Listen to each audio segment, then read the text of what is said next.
Who's ready for the Dirt Life Show? Yeah, we are ready for the Dirt Life Show. Thank you guys so much for joining us tonight. As usual, I'm Georgie Hamill. Right next to me to my left, I got my buddy Casey Peck. What's up, everybody? How's everybody doing tonight? I hope you guys are all doing awesome. We cannot wait to talk to our featured guest tonight. None other than, I like to call him like the industry, I don't even know, like king. Yeah. He's RC car industry extraordinaire, man. Adam Drake. Like in the short time that I've known him, it's been really cool because I've learned so much from the things that he says. Like, he's just a really smart person. Like I said in our Instagram post earlier, he's just a super hard worker. Like, he just puts in the work all the time, daily. Hardest, yep. And it really shows because he is just he's like on the forefront of everything that he does. You know what I mean? Definitely. And it's cool to see somebody that's so passionate about what they do. So right. we and are so committed to the industry that he supports and supports him. Yeah, exactly. Yeah. Well, and just people around him too, you know. Agreed. So it's just cool to see people like that. I love it. So we can't wait to talk to him. I've actually been looking forward to this for a month and a half, 6 weeks or so. Yeah, me too. So it's pretty cool to have him on. And you guys have had a long relationship racing RC cars. You even have some stuff that we can show him later today. But, yeah, definitely. It's pretty neat to see like racing buddies like get together even though they're not in the same state, you know. Totally. It's crazy in racing, all kinds of racing, the friendships that you make that last the lifetime, you know. It's a lot of very meaningful friendships, and Adam and mine is one that I'll cherish forever. For sure. Well, you were in his wedding. That's right. So we were going down memory lane there for a second. Exactly. So it'll be cool to talk to him. And it's funny because like even the conversations that people brought up today, and for me in my own world and behind the scenes for the Dirt Life, they were talking about the same kind of things, put in work, how things are going, like all that stuff. So it's really, really cool. Looks like your buddy's calling in a little early. So we are really stoked to call or to talk with Adam Drake in a little while here. We got a couple of his buddies calling in. We got Alvin Crowder calling in, Mike Truey calling in. It'll be really, really cool to talk to those guys. But before we do so, we obviously have to thank all of our sponsors. Thank you so much to Shock Therapy for always just having our backs, man. It's really awesome to have these kind of companies really support us. So we want you guys to support them as well because they are just fantastic people to have come along for the ride. They are the ones that are supporting this show so that we can bring it to you. So thank you very much to the Shock Therapy guys. You can use the code DIRTLIFE on shocktherapist.com, or you can also call them and say that the Dirt Life sent you, and you get a little fat discount on any of their products that they offer, and suspension revalve kits for your side-by-side, all that good stuff, man. They do such good work. Thank you very much to the guys at KMC Wheels. Thank you very much, Ryan Edwards over there, for just being an all-around badass. He did some mini bike riding. I want to go over there and hang out with those guys and do some California mini bike riding. But thank you very much to KMC Wheels for supporting the show too. They've been an awesome partner to have. Thank you to the guys at Zollinger Racing Products. Travis over there, they've been doing so much fun stuff, man. They're getting ready to do I think Silver State 300 coming up pretty soon. Everybody's actually doing that. I talked to some of the Polaris guys today, and they canceled the Score Baja 500. Yeah, that's crazy because it was just like a week ago. Everybody was all pumped that it was still a go, right?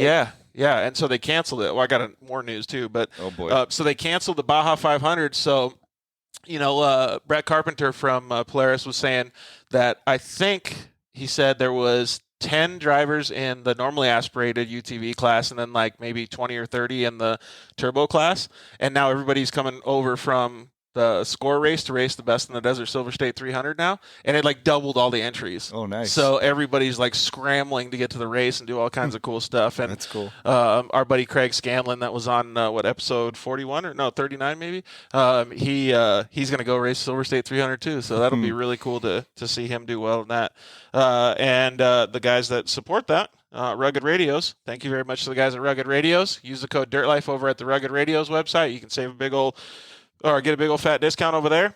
And thank you to the guys at Solder Weld. We're going to be doing some discounts in the next month or so, some giveaways in the next month or so with the guys at Solder Weld. They sent us a whole bunch of stuff that we give back to you guys, so it's going to be awesome. You can get one of those off-road repair kits. We got a new welding blanket that's got a slit in the middle of it, so you can wrap it around pipe and stuff. It's sweet. That's awesome. Magnets on it, so you can like put it up. Super cool. Yeah, like, dude, next level welding blanket. I'm so stoked. Awesome. And thank you very much to those guys at Solder Weld. How are we going to give those away? I don't know. We should come up with some fun. We need some input. How are we going to give it away, people? Yeah, you guys should chime in. Let us know how you guys want us to give it away. If you guys are watching right now, comment in and ask us or tell us how you think we should give it away.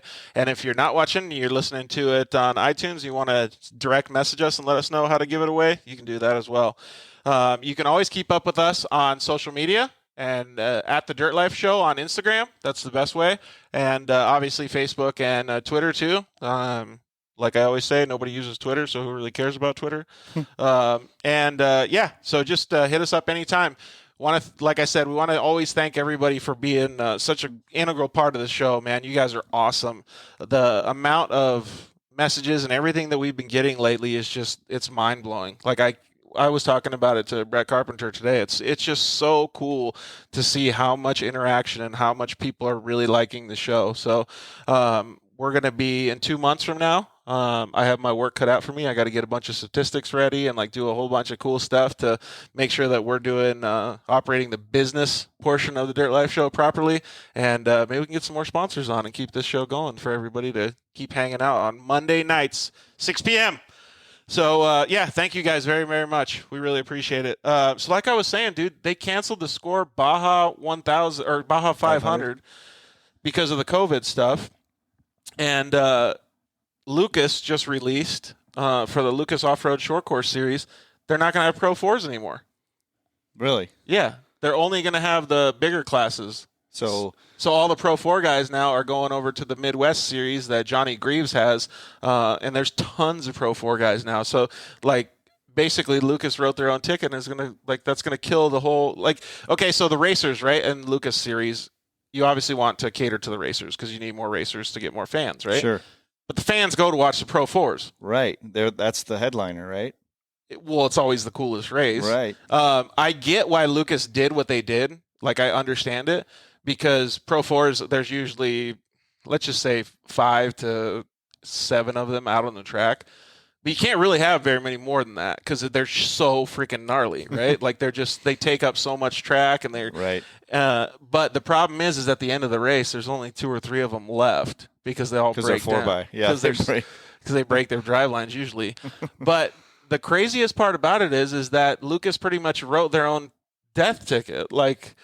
UTVs are supporting the series pretty much. You got pro light guys, maybe that's, second or whatever. But now the fans aren't going to necessarily come just to watch UTVs. Right. If they had a UTV specific series with UTV specific fans. Yeah, you draw a different crowd probably. Right. And then, maybe do something with the big trucks and stuff other than that. But I don't know, man. I think it was a really bad decision for them to do that. So we'll have to see. If they were playing their cards right, they would have asked some of those other guys from the Midwest to come over here and give them an incentive to get 10 of the really best Pro 4 drivers out on course. And then have a real premier class always. Yeah. So it would be what would you think if Supercross decided that the 250 class was the least expensive and the most riders, and then they just did away with the 450s? It would be garbage then, right? That wouldn't be good. Yeah. Yeah. So I mean, that's an exaggeration. I'm sure they have reasons, but yeah. Yeah, and they want to do it for timing reasons. Now they're going to have all kinds of extra stuff that they got to add in, layers of complexity because of COVID and stuff when they start the series again. So I understand the business decisions behind some of this stuff, but you got to remember, no matter what happens with your business decisions, the fans are the most important part, just like our show. Yeah, and I think off-road. Well, I don't think we know it. Off-road's a whole different story. I mean, can you imagine if they try to make it so mainstream that all of a sudden it's like a NASCAR chase style? That would not be good. It can't. It has to be more backyard. That's what I mean. It still has to have that grit. I mean, we're on dirt. Yeah, right? Yeah, so I guess you could kind of qualify it into Adam Drake and the RC world. What if they try to be all super, super corporate focused, laser guided? It wouldn't work in the RC world because everybody's so much looser. It doesn't fit. You can't do it like that. But I don't know. I'm just bummed that they took out Pro 4s. That's just, well, put it this way. We would sit in the pits. We would race our UTVs. We would never, ever go watch the races except for the Pro 4s. then we'd go watch the Pro 4s. You remember growing up as a kid, you'd race your dirt bike in the novice class or whatever, and you'd go up to the bleachers and watch the pros? Pro class, absolutely. It's the same thing. Definitely. So they're taking out the big dogs. So I don't know, man. I think Lucas made a really bad decision by doing that. I think that they should have definitely tried to see if they could have worked with some of the Midwest guys to get them out here and to get more revenue into the series and to also get more drivers into the series. But hey, we're not the bosses, so we'll see. We'll see what happens. But I do think that it's super cool that all of the desert racers are going to the Silver State 300 now. Yeah, that's going to be different for that normal crowd, probably. I think it really will be. Yeah. I think it'll be super cool, though. They destroyed the track, too. That's probably a good point. What track? Yeah, I think Sean's probably talking about Wild Horse? No, 4x. That's probably what he's getting at. Yeah, the trucks actually destroy the track. They do, but there is good behind that because they can mud pack. They used to run the Pro 4's first moto or first race, right? Like, so you do qualifying and then you do intros and the national anthem and all that stuff, and then the Pro 4's would go out right away. And guess who was second? Normally aspirated UTVs. Oh, and who liked the rough track? Yeah, this guy right here. You guys were pumped. So I love. I love rough tracks. Nice. So because most of the time those short course tracks are smooth. Right. There's just like a dirt track, like a. There's hardly any bumps. They start getting like a little rut, and then everybody starts complaining, right? Like, I just loved after it was just dominated. Like, the rougher it was, the better. Yeah, you need to showcase your shock therapy. Yeah, right? exactly. And your motocross skill set. That's for sure. Both of them. And then you come off the track, you're like, yeah, the track was beat, and all my stuff held up. So look at all these awesome sponsors. Nice. So, I don't know. I think it's going to be really, really cool, though, in the Midwest. Johnny Greaves has his series. I forgot what it's called, but if somebody else can chime in and let us know, that'd be super cool. But it's a pretty cool series now. They got tons and tons of UTVs. I mean, like tons. It's going to be They're going to have qualifying. It's going to be sweet. And then they got a bunch of Pro 4 dudes now. So, how's it going, Carl? How you doing, buddy? Yeah, I'm interested to see how it pans out. I think it'll be pretty cool. I do. And then we'll have to see what happens at the Lucas races and stuff. So it'll just be fun for us to go there and check it out. So, you know what we're going to have to do? I was going to throw a disclaimer out there. I have a feeling there's going to be so much interaction that today I'm going to be terrible and people are going to their comments are going to get buried. So I'm going to apologize ahead of time. But we are kind of getting a lot of comments. We're going to do our best. We promise. So, maybe since it's like a RC related episode, you might have to take the lead, and then I can come take some of this other stuff. So I might be doing some, and some interrupting. So. Yeah, we'll be crisscrossing back and forth. But I think it'll be cool because a lot of this stuff I might not be able to answer, and you'll be able to. Sure. One of the other things that I wanted to talk about was tomorrow morning at 10 o'clock in the morning, a video with you and I doing something on two wheels is going to be released on our YouTube channel. Can't wait. So, did you get it clipped out good so it wasn't like $700? No, check it out. So you can upload videos that are longer than 10 minutes on Instagram now. Good. So we didn't have to worry about it. Because we kind of needed it. It was good content. So I got to keep all your jokes and everything. Great. So we have Casey and I went and did a e-mountain bike ride. It was really cool. Casey lined it up with the guys at Broadway Bicycles, Scott and the other guys there. Yep. And Tim and Bruce. And thanks, guys. That was super, super cool, man.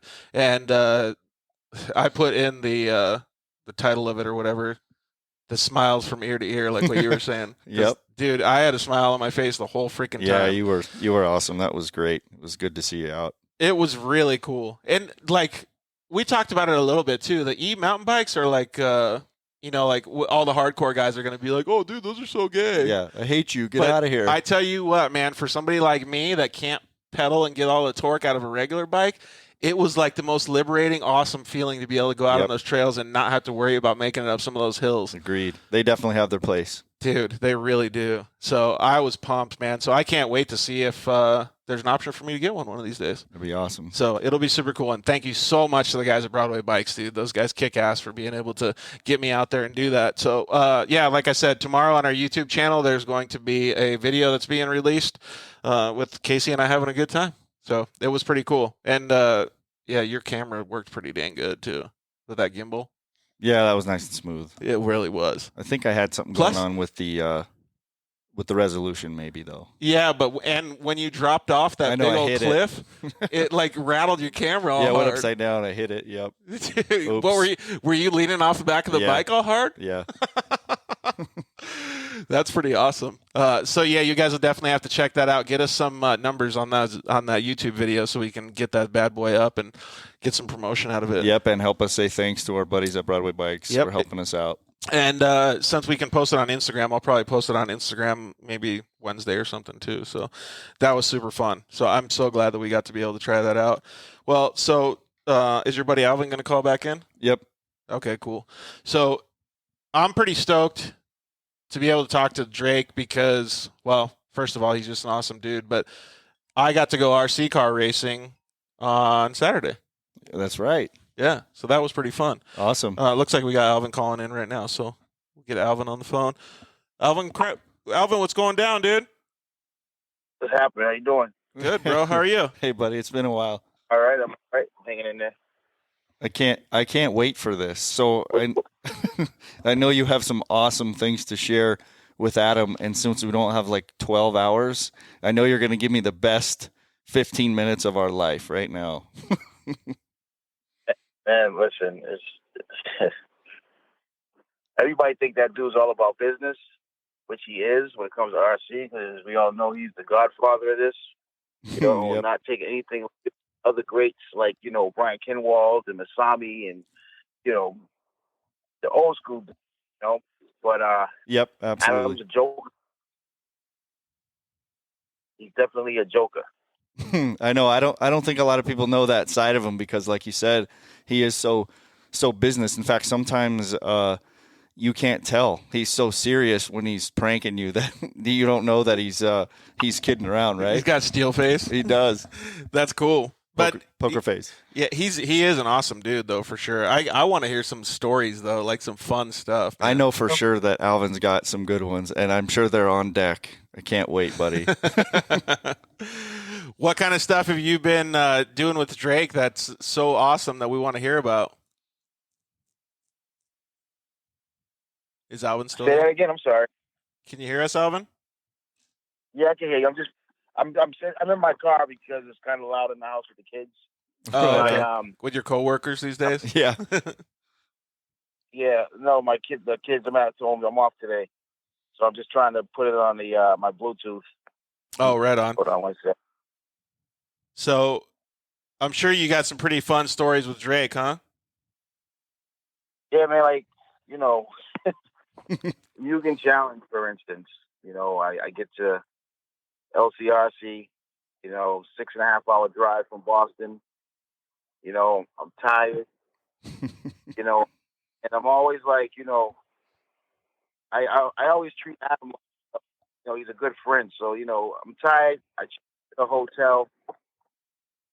And when I get to the hotel, it's like I'm sitting there and I'm waiting around. I'm in a room, and I'm sitting there and I get in the room and I'm waiting, and I get a call from the front desk, and the lady says to me on the phone, she was like, "Mr. Crowder." I'm like, "Yes." She's like, "You have a visitor," and I'm like, "A visitor?" I'm like, "A visitor who?" She's like, "Mike," and I was like, "Mike who?" And I can't say it on the radio, so you guys, I don't know if you guys want to beep it out. He's like, my nuts. I'm like, that has to be Adam. I said, he's got to be here now. So I walk downstairs, and who's sitting at the front desk laughing is like Adam. I'm like, wow, really? How much did you pay the lady at the front desk at the hotel to say that one? Right. You know, so, but it's like, in all seriousness, is like, I can remember when Adam put me on a team, and I don't think it was just a real funny story too, because when I met Adam, I was driving for Kyosho, and my car was really dialed in, but I was, I'm not a paid driver like that or anything like that. I'm a guy that's, into the hobby because I love it. I love the, camaraderie begins around with everybody. We all have a good time. Right. But for some reason, Adam came to Massachusetts, and because he flew to Massachusetts, I had to eat a freaking spoonful of dirt. And what happened was the owners of RC Excitement, Todd Anderson and Chrissy Anderson, they was like, "Oh, guess what we got coming to RC Excitement for the East Coast, the TLR Challenge." And I'm like, "Who's that?" And they was like, "Adam Drake."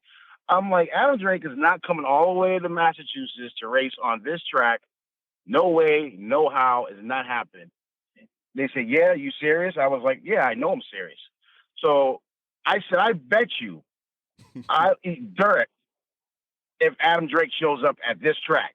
And I was talking seriously, and I wasn't trying to be funny. I was dead serious. So I guess a few weeks later, Adam not only showed up, but he also brought Rhonda Drake with him, his wife. Mm-hmm. And I'm going to tell you guys right now, I know all you guys, including myself, have ridden dirt bikes. We all used to race dirt bikes. And it's a difference when you have a get off on the dirt bike or a mountain bike and you get dirt in your mouth. But when you voluntarily have to shove dirt in your freaking mouth and it's spoon fed to you by Adam Drake, it doesn't taste good at all. He spoon fed it to you. Doesn't taste good at all. Yeah, man. And it's like for 2 days, I'm like, I had dirt in my mouth. Was it wet 2 at days. least, or was it dry? I just hope it was from a part of the track that the marshals weren't like spitting on and stuff. You know what I mean? Yeah. I just hope it was like from the other side of the track where it's really never being bothered, because it was legit. It wasn't no stage dirt. It was dirt straight off of the track at RC Excitement in Fitchburg, Mass. Dude, that's funny. You know? So there's pictures of it. There's video. Some of the guys are saying that the feed is frozen on Facebook. It looks like we got a storm here in Arizona, so it looks like the internet connection in the studio might be a little bit slow, but it looks like YouTube is still working really good. So if you guys don't have any video, but you have audio, then jump over to YouTube and check it out through YouTube, because it'll be a little bit easier for you guys to comment if Facebook is still messing up. Otherwise, it looks like you guys' comments are still coming in, and it looks like we can still see most of the stuff happening on Facebook, but if you do have some feed issues, just jump over to YouTube. So how much dirt did you actually have to eat? Was it actually a spoonful? Dude, I would think Adam would like literally like put a little bit of dirt on the spoon. You know what I mean? No, this dude literally piled this thing up like he was building a track. Like he was building the track. And it was like he was eating chocolate chip cookie dough? Dude, it was like, you know the little pudding cups that you got when you was a kid? Yeah. And it was like you put as much as you can on the spoon and shove it in your mouth. That's exactly what he did. Just in case you only get one spoonful. It was a big, huge spoonful. None of it fell off either. Go figures. Bill, you can search for the Dirt Life Show on YouTube, or you can also go to thedirtlifeshow.com and click on the YouTube button there. Alvin, how about everybody knows? Well, not everybody. Not our audience won't know the steamroller story. What's the steamroller story? I want to hear that. It sounds like a good story. The steamroller story. I think it is. This is the thing. See, Adam's a big instigator too. Love the guy to death, but Adam's a big instigator. So we were at the Barnstormers up in Chester, New York. It was for the New York Challenge. It was one of these races, the Mugen Challenge, one of the Mugen races or something like that. I forget exactly what race it was, but Adam always comes every year. So it's Adam. He brings Cole Ogden with him. Aaron Waldron from, that guy from Live RC. Our ex-guy, Aaron Waldron from Live RC. Oh, boy. Lerone Hearn, his sidekick, Lerone Hearn, and a slew full of other people. It's like everybody's there. Guys from Connecticut, guys from New York. I'm the only one there from Boston, Mass. There was a bunch of guys there. And we was practicing. It was Friday practice. And when I tell you my car was dialed in, my Mugen was dialed. I loved my practice car. Then I have my race car back at the hotel. So I'm out there practicing. Everything's feeling good. It starts raining outside. So I'm like, I don't care. Let's just run this whole rest of this tank out. So we're out there, we're running. And it's not muddy, but it was just enough, it was just enough wetness to get your car really dirty and muddy, actually. You know what I mean? Right. So but it was still good conditions, though? Yeah, the conditions were awesome. It was on the, on some small pin tires after that, and it was really good. So the car is muddy, of course, it's racing. So, we're out there practicing, and I finished my tank, and it didn't look as bad as it was when I took my body off and everything, and I looked at the car, suspension arms are caked up. Everything is just a mess. So I'm like, all right, well, it's only practice, so let me take this thing inside and start banging away on it, pull the clips off, front and rear clips, pull the diff out, everything, and clean up everything. I spent about an hour. Yeah, I spent about an hour and a half cleaning the car. Spotless, mint condition, straight out of the box. And then Adam comes up to me and he was like, "Oh, that car looks pretty clean now." I'm like, "Yeah, well, I'm on your maintenance routine. I mean, I may not be the fastest guy on the track all the time, but if I do win with the fastest guys, it's because something grenaded off their car and my shit stayed together. You know what I'm saying? So I'm on your maintenance routine. So of course I'm going to keep my car clean and fresh. And I don't mean just keeping it clean by wiping off. I pulled the hinges up, pins out, everything. You know what I'm saying? Bearings cleaned, everything. Full rebuild. So he said, yeah, full rebuild. So he pulls out $100. He's like, "Hey, I bet you won't run that car in the rain for $100. So I'm thinking in my head, I'm like, well, my practice car is dialed. My race car is pretty new, so it hasn't fully broken in. But qualifying tomorrow, I say $100 from Adam Drake, that's easy money. I ran in the rain before anyway. I'm like, yeah, shit. I'm like, all right. So then I said, okay, then here comes his boy, Lerone Hearn. Oh, I'll get in on this. So I'm looking at him like, you're from California. What do you know about the rain? So we go out there, we're running in the rain. The live RC guy had to put his cameras away because of the rain, so he can't stream it. Everybody's on Facebook watching it live because Cole Ogden, he's another instigator. He wanted to put it on his live on Facebook. So make a long story short, we're running laps now. We start running laps. Filled up the tanks. We're running laps. I'm stretching on Lerone Hearn. He catches back up to me. We have a couple of bobbles. Now the track is getting really slimy because, the rain and the surface is getting real gooey now. So, we're slipping and sliding all over the place. We're playing it safe.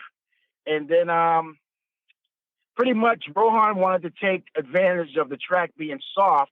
So what he did was he chewed up on the straightaway. Right before the straightaway, there was a curve.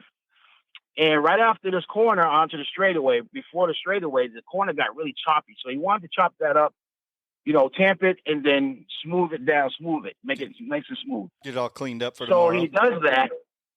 Yeah, so it'd be pretty nice for tomorrow. So as he's doing that, me and Lerone, we're still running laps out here. Guys are in the driver's stand, guys looking around like, oh man, who's gonna win this race? Who's gonna survive? And like I'm stretching on Lerone again. And the tarp comes out. I see them putting the tarp down, and then I see a steamroller coming out of the corner of my eye. Oh, shit. And I'm not worried about it.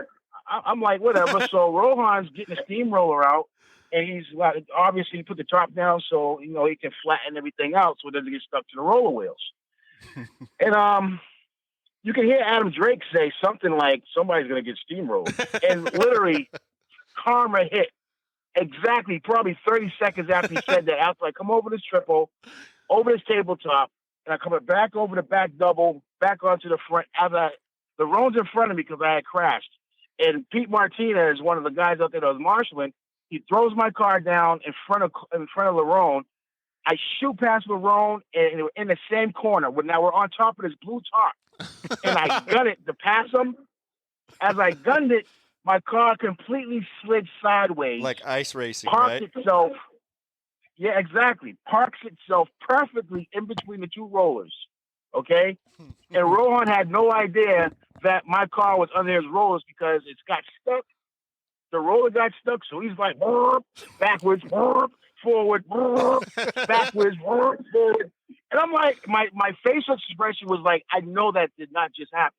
That didn't just happen. Everybody's laughing. I'm sitting there ready to cry because I'm like, my car. And it was all good, too, like the best it's written. Like, dude, the car was still running. The engine's still running. I'm like, oh, my God. So I'm thinking like a 5-ton steamroller, 9-pound nitro car. It's over. Right. It's dead.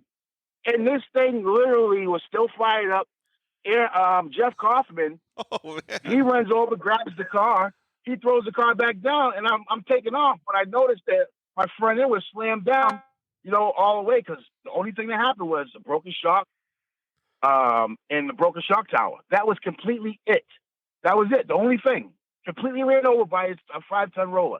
So I just want to let guys know, if you're looking for quality in the RC car, go with the Mugen Seiki, because if anything else went under a roller, it would have been a wrap. I can just see Adam's. It would have been a wrap. I can just see Adam's face, though. He's like, well, these guys are out there being like cool guys or whatever, driving in the rain. Adam's just like, somebody's going to get steamrolled. Yeah. Totally. Oh, yeah, he got a big kick out of it. Like the Terminator. Somebody called us Dumb and Dumber.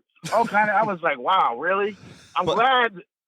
So the steamroller jokes came afterwards. Like the whole meme war was just people were just destroying me. But I got a tough shit. I loved it. It was cool. But I can tell you one thing like this: that whole week, Mugen stock went up 60% because everybody was getting Mugens after that. But did you? You know what I'm saying? But did you get $100 bill? No, Lerone got the $100, and then he's gonna offer me 20. After Lerone gets the $100, he's laughing at me, and then he asks me, "Hey, I'll give you $20 to clean my car." Oh, I'm like, really? Lerone, that was not hashtag real decent. Dude, no, that definitely was not real decent. So I'm gonna tell you guys like this. I've been through some hell with Lerone Hearn and Adam Drake. Okay, so another incident at LCRC in Pennsylvania during the Mugen Challenge. Somebody knocks on my door. Now Cole Ogden's in the room with me, and we're just hanging out laughing. But I know Cole's on his phone, but I don't know what he's doing on his phone. But somebody knocks on the door, so I answer the door. I open the door, and my room was completely flooded with water. Oh, because Adam Drake decided he wanted to take a 10-gallon trash can, fill it with water, lean it against my door. So when I opened it, gotta be kidding me. So exactly. Awesome. So I'm like, holy shit! I'm like, you guys are crazy. Cole's laughing. I got a brand new pair of Air Maxes on that I had just bought. Those got soaked. I'm trying to jump around so I don't get my sneakers wet. And I'm like, it scared me because I was like, holy shit, terrorist attack. You know what I'm saying? I thought somebody threw some chemicals or some shit in my room. So I didn't know what it was. It scared me. So I'm like, and Cole's laughing. I'm like, and everybody knows Cole Ogden. He's from Georgia. So he has the most annoying laugh ever. You know? So I'm sitting there looking at him like, really? And then I open the door again, and Adam's in the corner, like, cracking up. Well, he wasn't really cracking up. He just had that look on his face like, got him. Smart Alex. You know? So I'm like, wow, okay. So that's cool. That was the then, water bucket story. We got it, Rhonda. The water bucket story. Thanks. But I got two more short stories that I want to tell you guys, and these are probably going to have you guys on the floor. The first one is, the first time that I actually pitted for Adam was at MMRC on Long Island, New York. It's a stressful thing, Adam, isn't it? Pitting for Adam. No, this is the thing, because I hear like Adam's a precisionist. You know what I mean? Everything's perfect with Adam. You know what I'm saying? Like from when he's pitting, he swings his stopwatch around to the back of his neck so nothing gets caught up in your axle or your wheel. Yep. So I learned a lot from him. So when he asked me, he said, "Hey, Alvin, you want to do me a favor?" I said, "What's up?" He was like, "You want to pit my main for me?" I said, "Me? Me pit your main? Steamroller? Me pit Adam Drake's main?" So I'm like, sure. You know what I mean? Because, he pitted me, and I said, sure, I'll pit you. So now I run back to my pit area. I sit down. I crack open a Pepsi. I'm drinking a Pepsi. And I'm sitting there, like, nervous, like, oh, my God, I'm pitting for Adam Drake.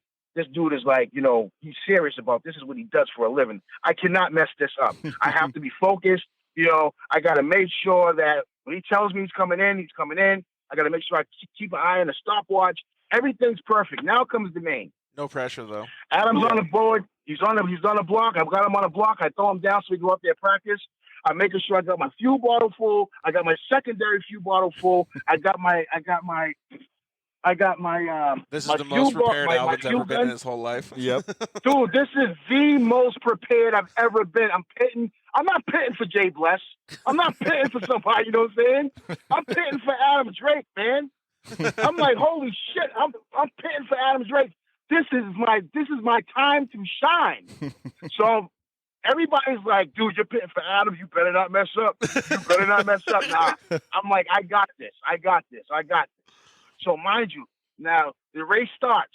Down and quiet comes. I put him down. He takes off. I'm like, great. I run back to the pit area, to pit lane. I put everything down. I make sure the time clock was started. I'm sitting there. I'm not nervous. I got butterflies. I look up at Adam, make sure he's cool. I'm looking at his car. I'm looking at everything. Everything's set up. Glow plug in my left pocket. Glow plug igniter in my right pocket. Glow plug igniter in front of me. You know, That's everything. A lot of stuff to think about. Perfect. Yeah. Yep. Exactly, man. Like I wanted to be ready. You know, starter box on deck and just in case of a flame out, but I wasn't really worried about. I got French fries in my pocket just in case he gets hungry. Yeah. We're good. Exactly. So now I'm sitting there. Now Adam was like, Ray, I want you to bring me in at 8:30. I'm like, I got you, 8:30 p.m. So I'm like, okay, 8:30. I look at the clock. It's 7 minutes and like 20 seconds or so. So I take a deep breath. I'm looking at Adam. I'm looking at his car. I'm looking at my pit area. Everything's set up. Adam's coming in on the next lap. It's very, very stressful down there. Guys are yelling. I got this. I'm cool. I got it. Adam Drake's going to come in. We're going to get the fastest pit stop ever, right? I got the fuel bottle, got the fuel gun in my hand. Adam's coming around the last two corners. And I'm like, here it goes. It's make it or break it, baby. It's go time. Adam Drake's coming in. And Ray Crowder, myself, I'm pitting for Adam Drake. Adam's coming into pit lane, and what does he do? Push the car completely sideways and gets it stuck on the ramp. And I'm like, are you serious? I'm like, how's that? And you crash coming into pit lane? Right? So I go grab his car. So I'm thinking in my head, I'm like, oh, well, he crashed, so fuck it. I don't need to. Oh, excuse me. I'm sorry. No, He crashed, so quick. I don't need to, like, really, like, now, you know, the whole protocol is thrown out the window. Right. But I'm like, oh, shit, he's still pitting. You know what I'm saying? Oh, let me get I grab the car, throw it down. I'm putting fuel in it. I'm shaking like an old man. And I pull the car back down. He takes off. And I was so hot. I was so sweaty. And it just made, like, dude, I was so hurt. Can you imagine seeing this in person? I can, because I've lived the emotions that he's Dude, you guys feeling. had to picture this. You guys had to picture this. I totally You guys can. had to picture this. It was so crazy. But after that pit stop, everything went smooth, man, and it was cool. You know, and I really enjoyed it. It was fun. It was exciting. And it made me look at things like, wow, you know, everybody makes mistakes. You know what I'm saying? Right. So at least it wasn't my fault. It wasn't like I grabbed his car and hit his flywheel or something, or got the glow plug igniter stuck on the top of his engine head like I've done Jay Bless before. But anyways. That's hilarious to hear that story, though, because how, like, Alvin was, like, under so much pressure, right? Yeah, he made his own pressure. But Drake was the one that choked. Yeah. He was the one that choked. Exactly. You know, but it's just one more thing. But you guys, everybody knows my brother Jay Bless from New York. He's a hell of a driver. He's been with TLR for a long time, you know, and Adam and Bless were racing. This is a big race up in New York, once again at Chester, New York.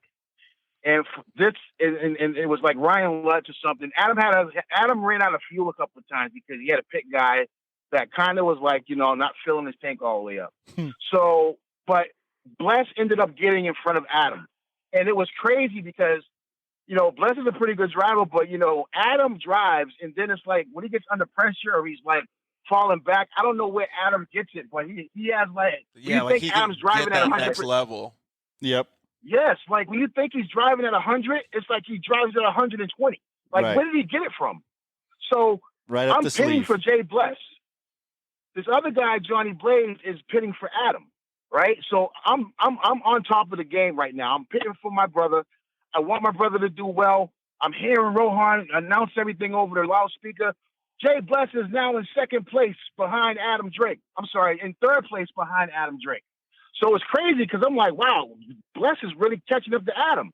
And then all of a sudden, I don't know where the pass happened.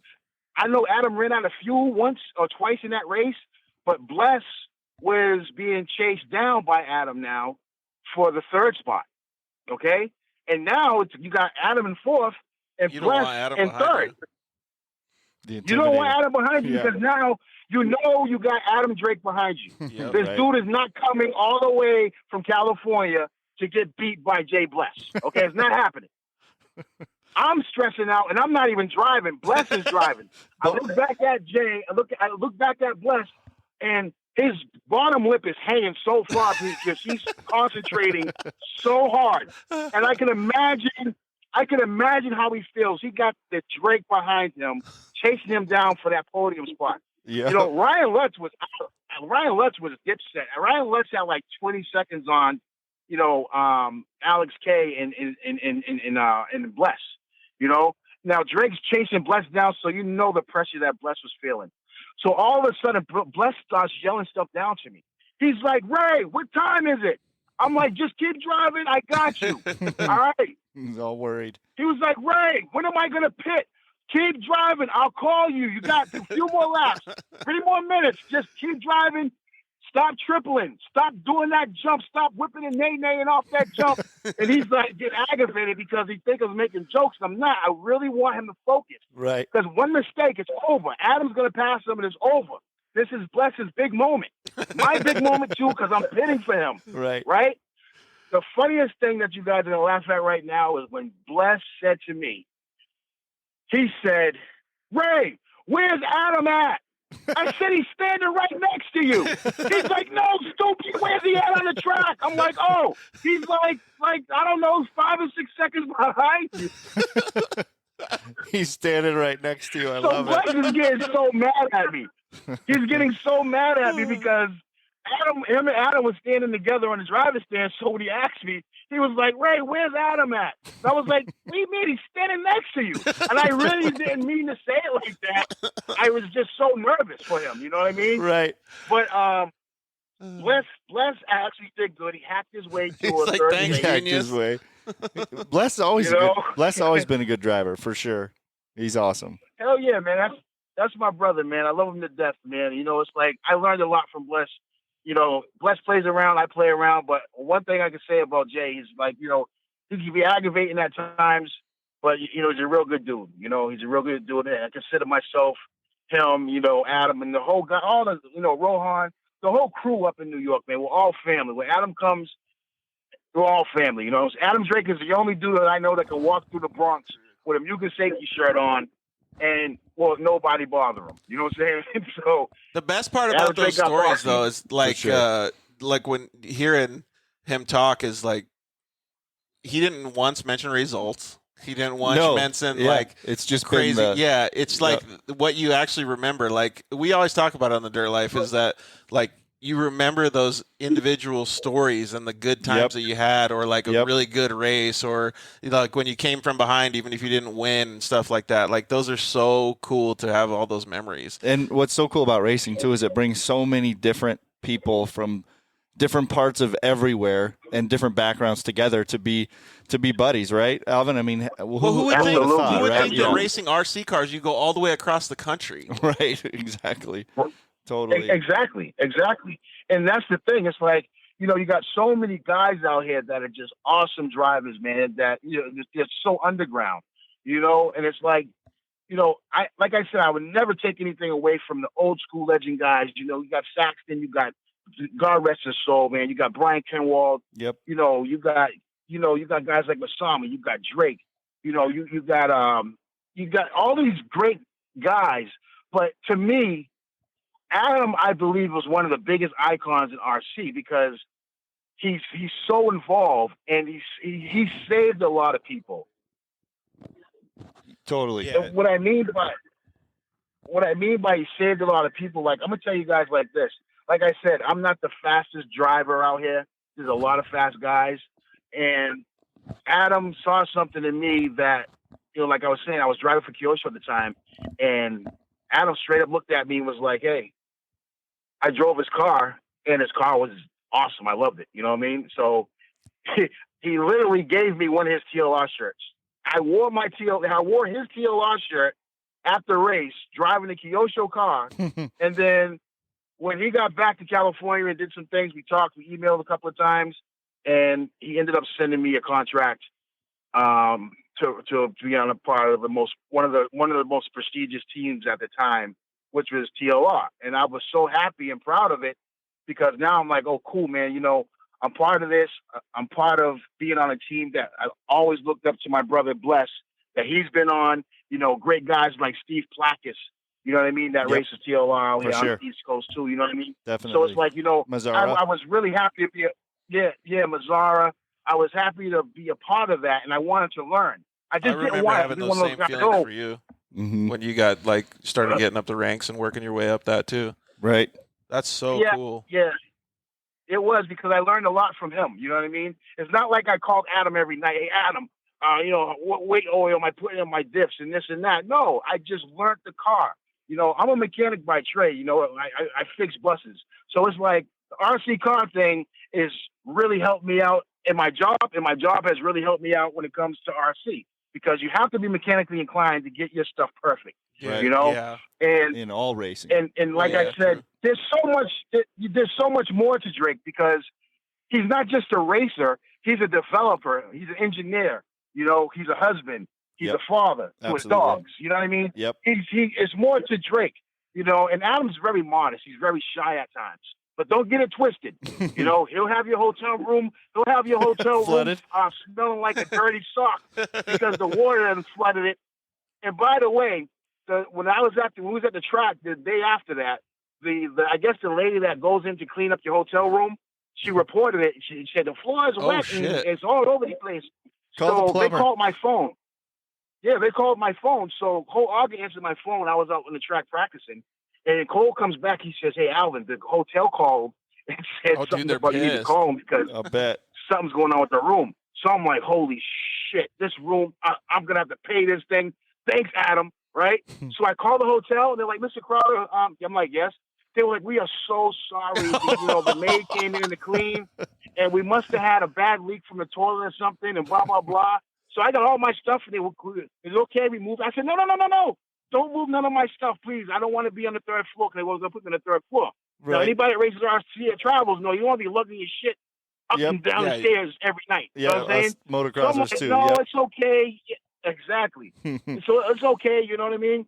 So what happened was the manager kept apologizing. He said, "I'm so sorry that it stunk. It smelled bad in there. It smelled like inner tube air." You guys know what inner tube air smell like? Yeah, I kind of want to throw up right now. Sure do. Exactly. So, but the deal that I got. Did you get a deal? Get a refund? No, I got it better than that.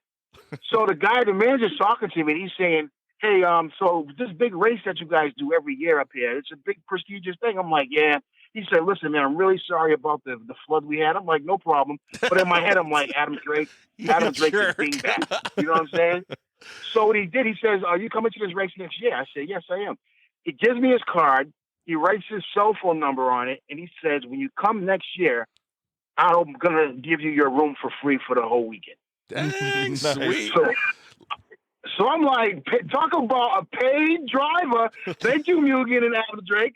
So I was like, cool. So the following year I went, I had a free room for a whole weekend, Friday, Saturday, and Sunday. Dude, that's awesome. You know what I mean? Just have Adam go spill water in there every year. Right. Exactly. I told you, Adam works miracles, man. I'm telling you, dude works miracles. Not only is he an RC genius, he's also good at squeaking the hotel system. Yes. Yeah, exactly. All right, Alvin. Hey, we got a Mike Truey calling in right now, so we'll let you go, dude. Like, I'm already crying because these freaking stories, dude. Listen, listen. Mike Truey is my second favorite guy because Mike Truey has to get his ass out here and race with us. And me and Mike talked. So, Mike, after this whole COVID-19 thing, if it's not this year, next year, bring your ass up to Rohan's track in Chester, New York, all right? Yeah, and bring a bucket, too, so you can put water in Alvin's room. I'm sure he heard you, but we'll tell him. We'll remind him. Exactly. Oh, those are awesome stories, Alvin. I really appreciate it. We could end the show right here, and I'm already just laughing. I don't know if I can laugh anymore because I got so much laughter.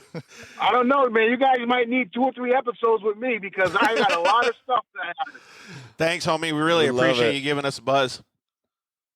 No, I appreciate you guys getting in contact with me and reaching out, man, and having me as a guest on the show. I really appreciate it. It was fun. Let's do it again. Heck yeah, buddy. Appreciate it. Sounds good, Alvin. Thanks so much, bro. Take it easy. See you, buddy. Have a good one. All right, man. Have a good night. You too. Bye. All right, bye-bye. Dude, I was laughing so hard. Look, Carl says, "I hope Adam floods my room sometime." I know, right? That sounds kind of weird, but yeah. Yeah. We know what you mean. Dude, like my eyes since I got in that accident a year ago haven't watered this much, and like I don't even know why. I just have to call Alvin for therapy. Dude. Yeah, totally. These freaking stories. Alvin therapy, I love it. Oh my gosh, that's so awesome. And again, not one thing in his conversation was about racing and results or anything like that. It was all about it was about the fun stories times and the good times. Yeah. Totally. So I think we got Mike Tree on the line. Mike, are you there? Yeah, how's it going, guys? Mike, what's up, buddy? How's it going, Casey? Doing good. Boy, we were on the floor laughing with Alvin. Yeah, always doing that with Alvin. Definitely to be expected. It's so funny, man. He's got some pretty good stories. I can only imagine some of the stories that you guys have. Well, and Drake said that story about you with the dirt last time, too. Yeah, that was pretty good. That's the other thing about Adam. He's got the memory of like an elephant. Isn't that what they say? the memory that I don't have. Yeah, right. What have you been up to, Mike? Not much, just working and recovering. Right on, man. You still were you up in Phoenix? Casey was saying, yeah. Yeah, Mike lives in Phoenix. Living in Chandler. Chandler, that's right. Shoot, man, I went up to what's the place called? Hobby Action. I went up there on Saturday. That was pretty fun. It's the first time I've RC'd in I don't know, 4 or 5 years. Yeah, I'm about 10 minutes from there. That would be the local indoor track for sure. Yeah, it was pretty fun. Yeah, I mean, like you guys are all talking about nitro stuff, but I only do short course, so I'm hardcore. Yeah. So plenty of years with Adam, with you as well, Mike. I'm sure you've got some good ones. What? Oh yeah. Go ahead. No, so yeah, we go way back. That's for sure. Did you guys start RCing about the same time, or was he quite a bit ahead of you? I mean, I started racing in '99, so 21 years ago now, and then started racing. I'd say I probably started racing with Adam, seeing him at races in early 2000s. Was he already doing pretty good at that time? Mm-hmm. Yeah, I mean, he was definitely, I think, I would say ahead in the ranks. I would say he got up there a little before me. Like I said, I kind of got into it knowing nothing, and then kind of rose the ranks fairly quickly, I guess you could say, in terms of years. Mm-hmm. So agreed. I wasn't very knowledgeable of what was happening before, say 2000.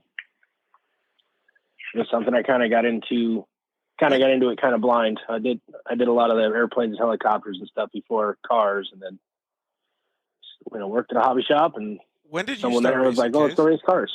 About the same time as Mike, actually. And yeah, Rhonda just reminded us Adam's been racing 30 years now. That's pretty awesome. That's awesome. And he started on dirt bikes and stuff too. Yep. Well, we'll get into Adam's story when we start talking with him. But so you started racing RC cars around the same time as Mike True did? Mike, yeah, about the same time, about 2000. Oh, okay. And so back then, like, I guess it was kind of for you and Mike, it was probably like School of Hard Knocks, just trying to figure everything out yourselves, right? Cause I would bet Mike would agree, though. You find those guys, at the local track that are, the guys that are doing it. You know what I mean? They're ahead of the curve, and if they take you under their wing and let you learn from them, it can go pretty quick, right, Mike? Wouldn't you agree? Oh, definitely. I mean, I was definitely a protege of Brian for sure. Right. Yep. I went down at SoCal Raceway in Southern California and down there 4, 5, 6 days a week, and basically just living, eating, breathing it. Right. Well, and it obviously that takes was a lot huge. it takes a lot of hard work on your side too, though. Both ways. Oh, definitely. I mean, it was just, and doing it there, racing, 3 days a week, club racing, and you're against, Brian and Hodap and Brian Dunbar and all those guys. It's like racing the nationals 3 days a week. Yeah, and it's very similar for motocross for us. That's the same thing we did. Is we wanted to up the skills a little bit. So you think you're good in your area, and then you go to California, which is the hotbed for like pretty much every racing. It seems like waxed. You can get waxed, and then it's a pretty quick learning curve. It really is, and that's cool though that you can do the same kind of thing in dirt bike racing where you find somebody good and you ride with them and stuff. Like I was telling you on your episode, like I was blessed because I had you to look up to the whole time, and you were always faster, so I could have somebody to chase and catch up. And it sounds like Adam did a little bit of that for both you and Mike. Yeah, I think Adam's helped tons of people along the way. I mean, I don't know if you could even count them. It's He helped me by looking at me like I was doing something funny with the short course truck. Yeah, he did. How's it going, Tyrone? Tyrone says, "What's up, Truly?" Hey, what's up? That's pretty cool, though, man. So, like, when you first got into RC car racing, was Adam around a lot, or was it just like mostly Brian Kinwald and a few of those other guys? For me in the beginning, it was mostly Brian, and then I'd say early to mid 2000s is when I started working a lot and getting sponsored by Losi, and obviously once that happened, we're all on the same team and working together. And then when I started getting into the Nitro program, it's probably 2004, 2005 is when I started racing the gas truck, and Losi started developing their A scale, and I actually ran another car. I ran an X-ray car for a year or two before, just to learn the ropes of A scale. Mm-hmm. I remember that. And back in those days, it was I didn't know the first thing really about Nitro, so it's definitely you look to him and how do you set your slipper, how do you do the clutch, how do you kind of learn all the tricks and trades of gas. And he was definitely a big influence in that. So so the Southern California scene was definitely different than the Arizona scene, like when you started, huh? Oh yeah, no doubt. Yeah, so to put it into our terms, we'd have maybe 10 people in the whole state that were racing Nitro off-road, and in California there would be 10 heats of it. Oh, I got you. You know what I mean? Yeah, like so 10 times as many yeah, people. At least, yep. That's pretty cool, though. And that was that like the heyday, or is it bigger now?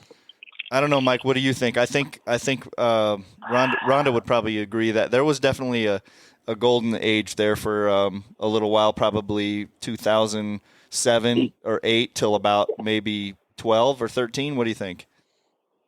Yeah, I would say the late 2000s were definitely they were the heyday in my opinion, and also I would say they were my heyday too. Yeah, right. So it might be a little biased. Yeah, it's easy for us to say. But right?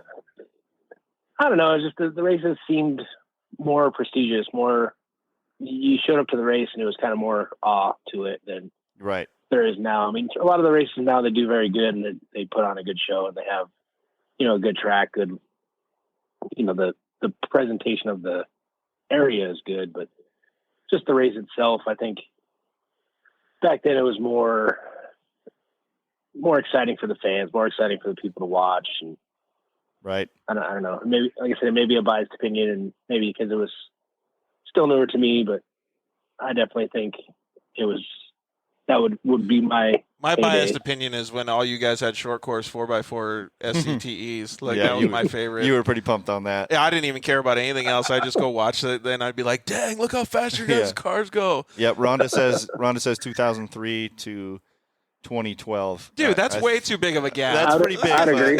Yep. And 2003 to 2012, that's huge. It's like almost 10 years.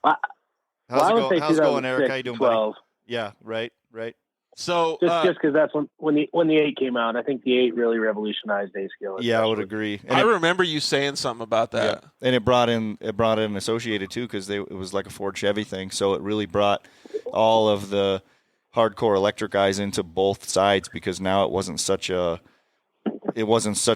boutique-y kind of thing, I would say. Well, yeah, so I would definitely agree with that. We can ask Adam this too, but maybe you guys can help answer it. So, like, during that time, was there more like progress in the development of any of those RC cars than there is nowadays, or than there was previously from that? Because it seemed like to me, because I don't remember the years that I was in it, maybe 08 to 12 or something. But and obviously, like I said, I only raced the short course trucks, but talking to you and hearing the stories that you would say about Mike and Adam and everybody, it was like this huge progression. Just like when side-by-sides came out for the off-road market, it was like 900s and 1000s and turbos and like all this, like, and now it's slowing down. Yeah, and I would say that was really big around 2008. And so that progression, like that span that Rhonda's talking about, like at the end of that was really like growth, like because a couple of those, one platform in particular, the Losi car, definitely changed everything. It was like a whole new idea. Totally, everything was different all of a sudden. Can you put that in perspective other? I can. It's like when everybody was doing the Rhino stuff, and that was the thing. And then all of a sudden, Polaris brings out a real race car that you could actually... Like the 900? Yep. Yeah. You could pull it off the trailer and race it instead of having to take it to your garage and, put jillions of parts on there to make it race worthy. That must have been like a game changer for the whole RC industry. It really was. It was.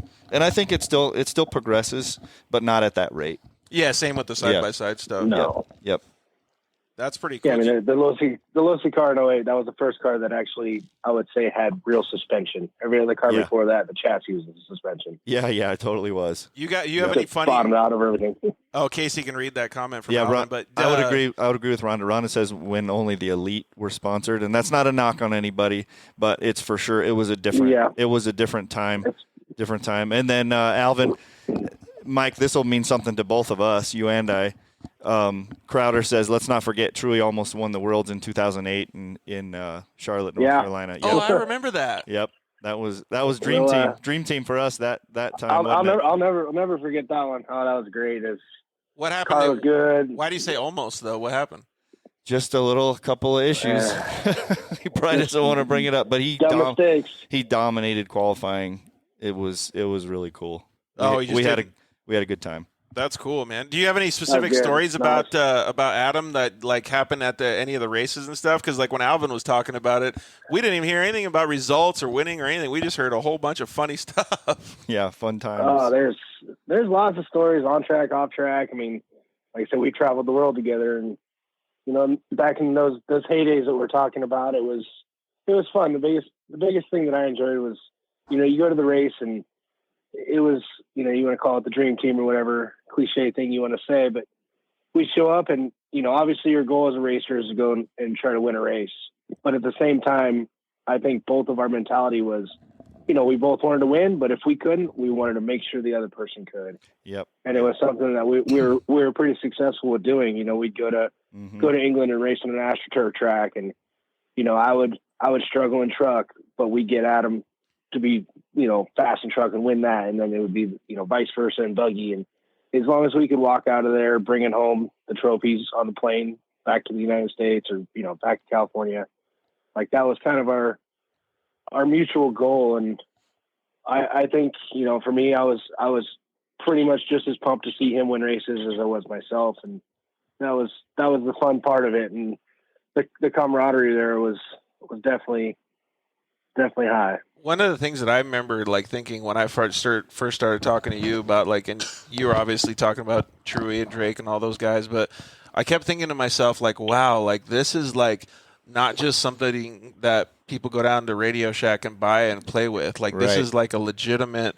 I don't know if you want to call it a sport, but like it's a legitimate hobby that people get into. Like Mike just said, like traveling the world. Like who would ever think you could travel the world with a radio controlled car? Like that's like, and be paid to do. I mean, it's real racing. Is a lot of our, regular listeners probably get it somewhat, but it's real racing with real setups and real strategies, and you talk about it all the time, like the things that cross over into real racing. And 100%. I learned a lot of that from you just playing with RC cars when I first started off-road racing. Yep, absolutely. Rhonda, don't worry, I'll for sure bring that up. That's my favorite too. Yeah, man. Are we talking about the Girl Scouts?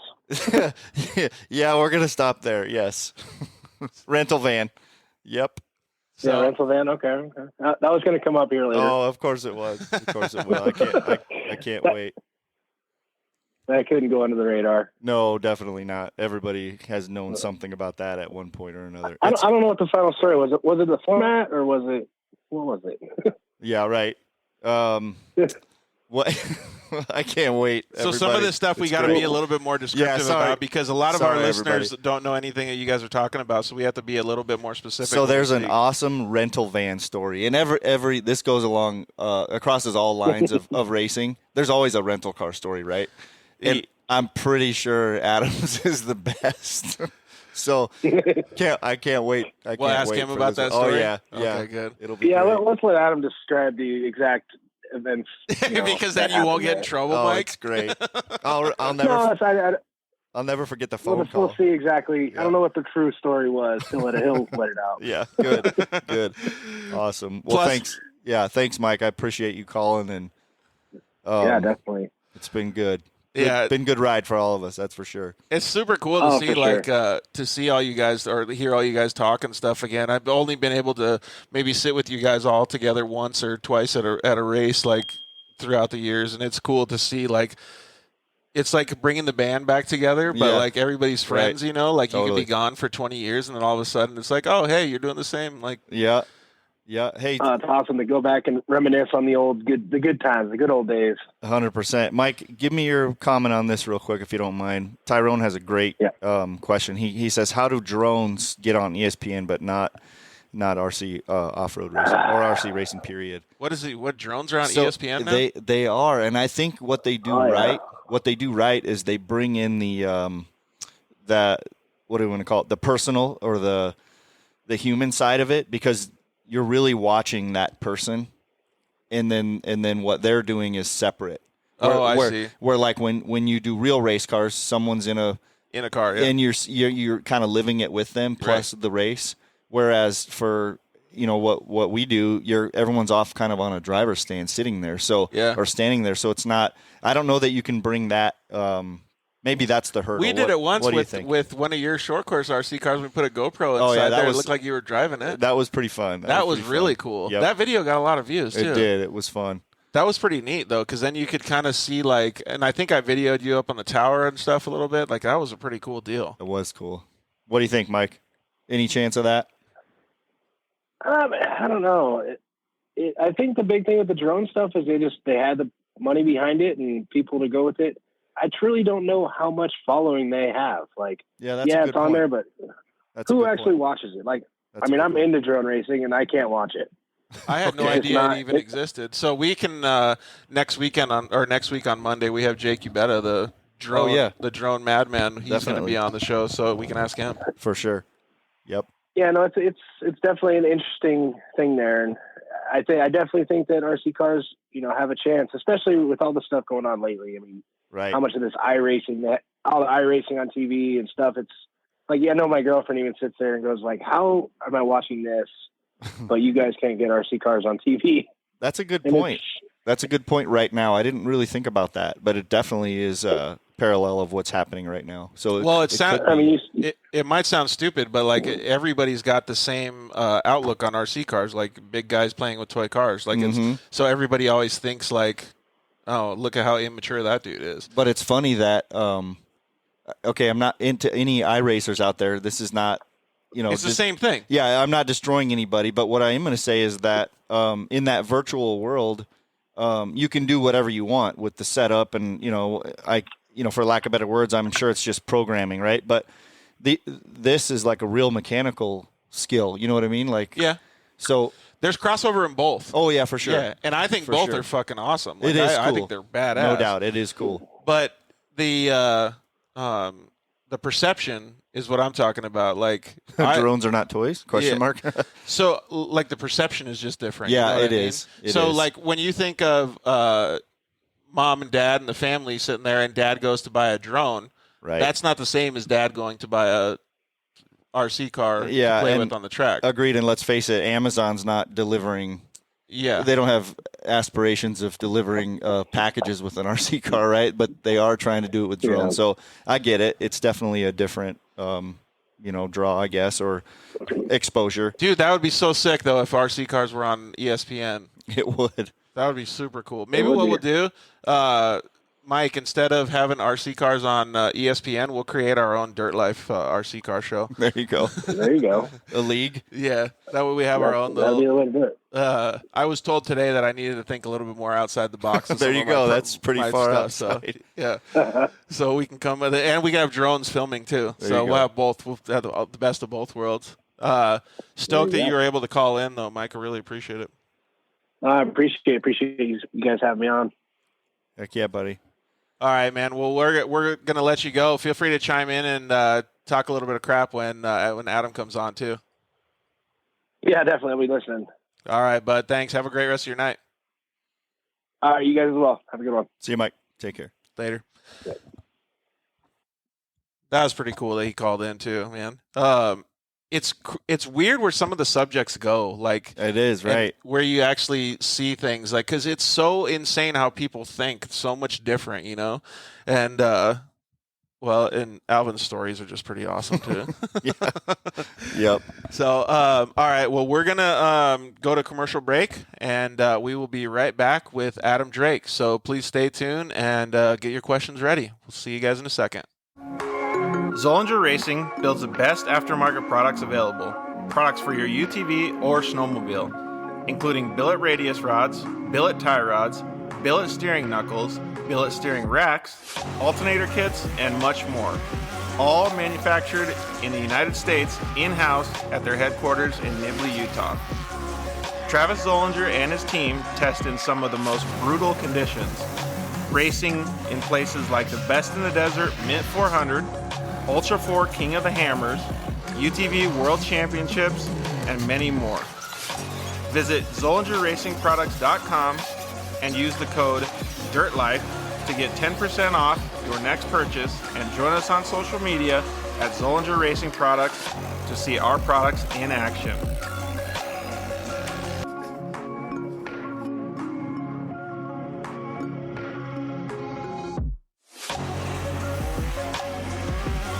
Zollinger Racing, the best products, period.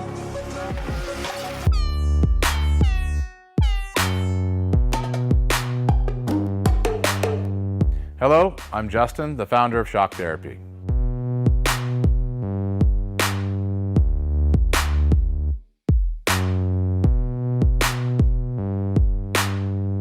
Shock Therapy has been around for 5 years, but we have personally been tuning suspension on off-road cars and race vehicles for over 25 years. We tune between 10 and 15 cars per day, every single day of the week. Our concentration is tuning shock systems and supplying components that improve the ride quality of your car in many ways. Not only do we work on the average UTV, but we also tune suspension for race teams and professional drivers.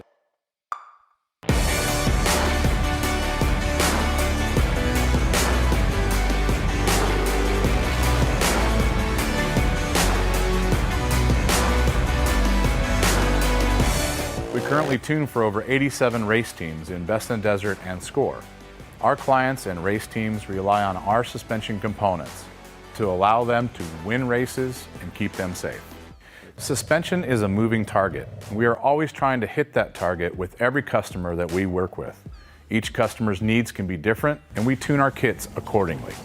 Our research and development never stops. We improve our components every single day. As the industry evolves and improves, so do our parts and kits. As of right now, we have over 100 products for UTVs. So when you bring your car to us, you have the satisfaction of knowing that you have the most experience, the highest quality products, and the fact that your car is being tuned specifically to you.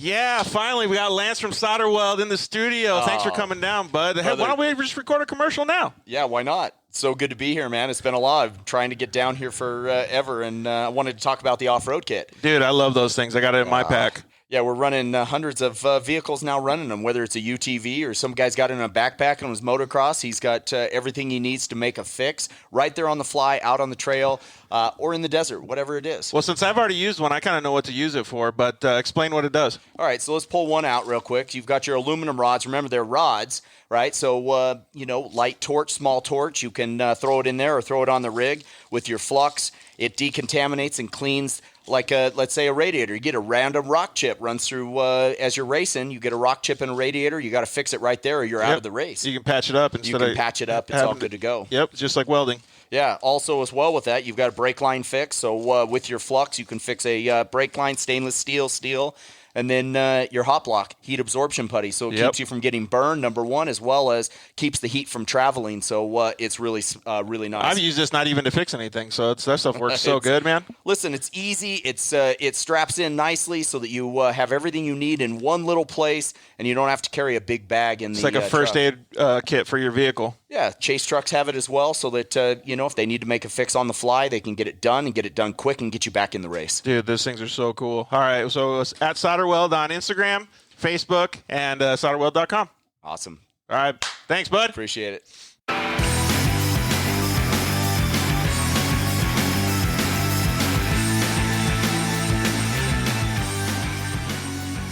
Yeah, we're back. We got our buddy, the Drake, as they call him, Adam Drake. What's up, dude? How are you? Man. Good. How about you guys? We're doing awesome. So for our audience that may or may not know who Adam is a multi-time champion RC car driver. He's on the forefront of the RC car industry. He's been doing a whole bunch of stuff for what Rhonda said now 30 years in the RC car industry. So a lot of the stuff that you can credit for us having the awesome RC cars now has been due to him and some other influential people in the RC car world. So we are really, really excited to have our buddy Adam Drake on tonight. Thank you so much for joining us, dude. Yeah, appreciate it, guys. Glad to be here and fan of the show, so pretty cool to actually be on it. Yeah, and we had some other fans on before, some of your buddies that were saying some pretty funny stuff. I don't know if Rhonda was able to, your wife Rhonda was able to tell you about what they were saying on the comments and on the phone, but it was pretty awesome what Alvin Crowder and Mike True said. Wow. Alvin's something else. Dude, he really is. So you know what I'm super excited about, Adam, is not a lot of people that know what Adam's about. They don't really know all the backstory and all the cool stuff growing up that you did that I'm sure in everybody's mind when they hear it will say that led you to kind of doing what you're doing now. So that stuff's gonna be pretty cool to unlock. Yeah. Yeah, for sure. That's what I was telling a few of our other guests and stuff too. Is that the Dirt Life show is literally just what it means. Like having your dirt life, right? And so everybody thinks that I know Adam Drake. I seen him at the track, right? But they don't really know who Adam Drake is. They don't know who Casey Peck is. They don't know who Georgie Hamill is. Like, we really want to be able to share your story and like let people understand who you are as a person. Maybe not just the RC car guy that they see at the track, man, so they can get a little bit of behind the scenes stuff. And we really appreciate you opening up and sharing your story with us today. Yeah, it's cool. That's what I enjoy most about the show is because you have on guests that, again, you see them for who they are in the industry that they're in, but you don't really. There aren't many shows or opportunities to kind of get to know like where those people came from. So super cool. Happy to be on the show and kind of, I guess, tell my story, talk, my story is big part of my life and my racing has been being involved with Casey and racing with him. So I'm sure we'll have a lot of stories that we can share together and it should be a lot of fun. Yeah, it's cool, man. And to have all that, like, I don't know, arm's length with you, the first time I actually met you, Adam, like, I don't know if this sounds weird, but like I had no idea who you were. I just knew that you were one of Casey's buddies. You let us stay at your house one night when we were in California having some business meetings for some stuff that we had going on. And I think we went out to get something to eat or did something cool. Like, it was just super fun to hear your story and hear us talk about fun stuff, man. So it was nice for you to open up like that to somebody that you had no idea who they were either. So I thought that was pretty cool.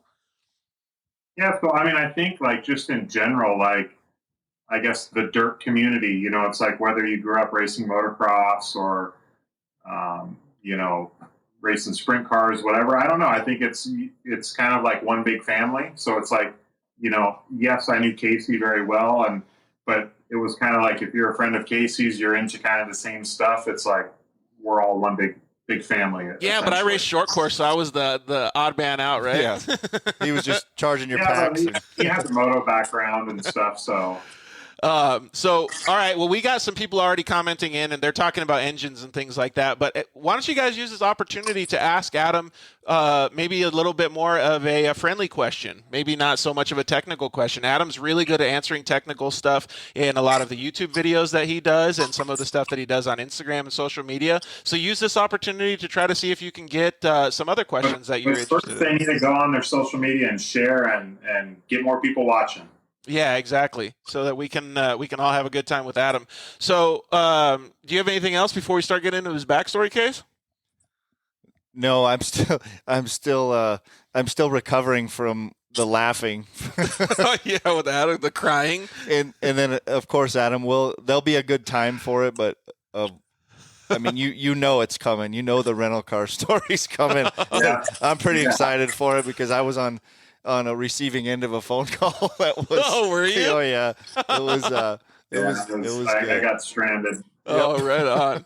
Well, let's just like rewind it a little bit. We'll Tarantino it since we've already talked about some of the fun stories with Alvin. Right. So you grew up in Michigan, right? And riding dirt bikes and stuff like that. So what'd you do as a little kid?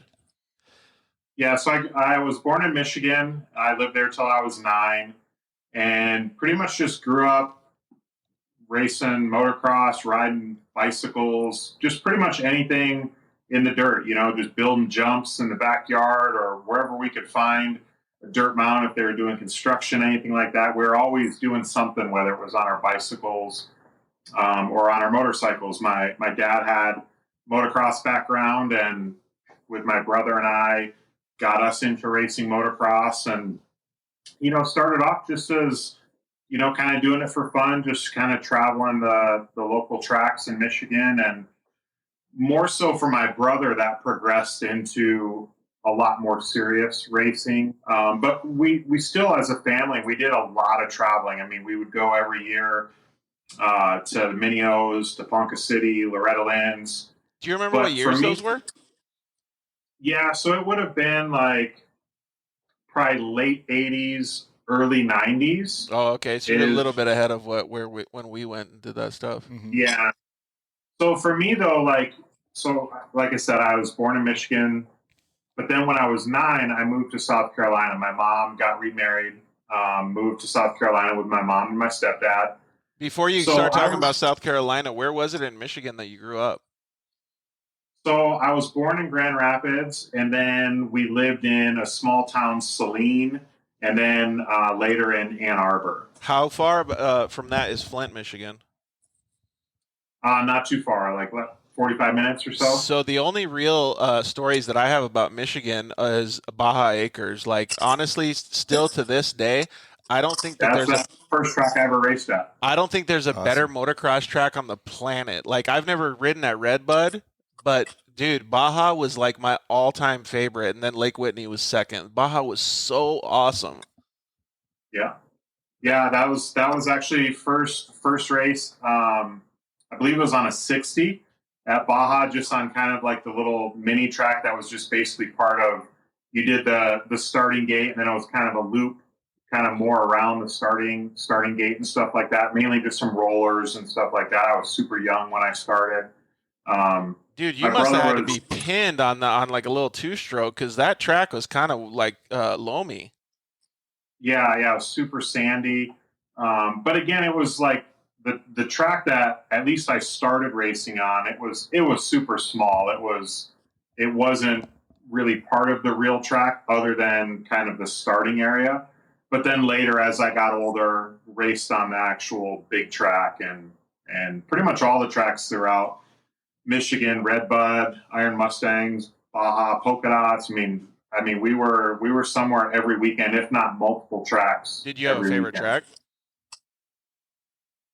I mean, again, I was super young. It was a long time ago. I think for me, like, I don't really have like super big memories or like a favorite track. It was just more of the time spent with like family and friends. Yeah. Like, it was so cool growing up, and every Friday it was like, as soon as I got out of school, the motorhome was already loaded up, hopping in the motorhome, and we're headed to the track. And you're at the track all weekend, come home Sunday night, and just basically repeat and do it all over every weekend. So as a kid, it was like so exciting. There was never a like, what are you going to do on the weekends? Or, you're going to go hang out with your friends, or you're going to go to the pool or whatever. It was like, we were going racing. And it was super cool to just be able to spend so much time with my family, meet so many people, travel, and enjoy racing motocross. So a lot of people will agree with this, that Adam is one of the, if not the hardest worker in the RC car industry these days, right? No doubt. So I think that there's probably something that goes along with, because he's just saying we'd load it up and went to races, right? Like, all he had to do was show up. But I think if I read between the lines, you and your brother were probably having to work your ass off during the week to get things ready to go to the races. Yeah, for sure. It was definitely like a family or a team effort. I mean, obviously my dad did all the work on the bikes and preparing the bikes, but even before he would do the work on the bikes, my brother and I would always have to wash the bikes, wash the motorhome, vacuum out the motorhome. You know, we would definitely have to do our part. And I think like that's what basically molded me into the person that I am today, is like being able to see how hard my dad worked and how much he sacrificed for us to be able to go and race. Like, I mean, it's considerably more expensive to do nowadays, but everything's kind of relative, you know, to its time. So just the foundation by itself that your dad provided was probably intense. Like, yeah, I mean, just seeing him work so hard to make sure that our bikes could be, you know, as good as we could afford and have the best opportunity to try to do, not only do our best, but also, you know, be safe. So, yeah, that kind of, I guess, steered me in the right direction. I just always remembered, like my dad saying, you know, if you're going to do something, do it right. Like, you know, give it your all and do the best that you can do. And wherever that then puts you is where it puts you. But at least, you know, you left it all out there, you gave it your all, and, you know, the results will end up, you know, where they end up. Yeah, exactly. So did you have that same ethic since you started, like that same work ethic, and just continue it now? Yeah, I mean, things have obviously like developed or evolved over the years. I mean, when you're super young, you know, your main focus is just having fun. Right. But seeing the sacrifices that my dad went through for us to be able to race, like, I always took it serious. And like with RC, it's really been kind of the same. Like when I first started, I didn't even know that there was actual racing for RC. I had an RC car. We would build a dirt double, have some kids lay down in between it at the motocross track, and racing was done for the day. You know, we would just be playing with RC cars. Yep, that's exactly what we were talking about, the perception, right? Yep. Yeah, I mean, once I kind of realized that there was racing and like just the competitiveness of it, it's like, I mean, I was hooked. Again, it was always fun to just drive and play around with RC cars, having a little backyard track. But once I realized that there was like a competition, and, you know, you just kind of strive to be the best you can be. Yeah. And, you know, I think that's something that nowadays, like with video games and things like that, of course, you can be ranked, you know, wherever with the video games, but it's something about like putting in the effort, working on your car, or working on your motorcycle or your go-kart or whatever, and then going out on the weekend and being able to kind of see that hard work and those results pay off is really cool. So it's not just the racing aspect of it. It's the preparation, the work, the tweaking, trying to make improvements. Yep, 100%. That has made it so awesome for me, and also made it to where even after doing it for so long, I'm still just as into it. I mean, it would be really easy to come home from a race and throw your stuff in the corner, and it's like, it's good enough to go to the next race. Like that's just not me. So, you know, for me, it's, I want to kind of go through everything, take it apart, tweak it. Maybe if the race didn't go perfect, find out what was maybe wrong and fix that for the next race. Dude, 100%. But I think Casey will agree 100% with this, is like, it actually does take a special character or a special person to be able to keep that drive going. But to just have that drive in general is, I don't want to say it's rare, but it's special. It kind of is, yeah. Because there's a million people that you saw on dirt bikes. There's a million people that you see in the RC car world that will just get to a certain point and then they'll just fall off, right? And they just won't do anything anymore. So the drive and ambition has to be there. So I know that you're being humble about saying that, but you should give yourself a pat on the back, man, because that drive and ambition is hard to find in, well, most humans these days, to be honest. Yeah, thank you. I mean, I give that up to my parents. I mean, I think it's just how I was raised, I'm not sure, because for me, it's crazy because I do see, like, especially in RC, because that's what I'm involved with, so many of these younger kids that they start out and all they want to do is drive their cars, race, do the best that they can do.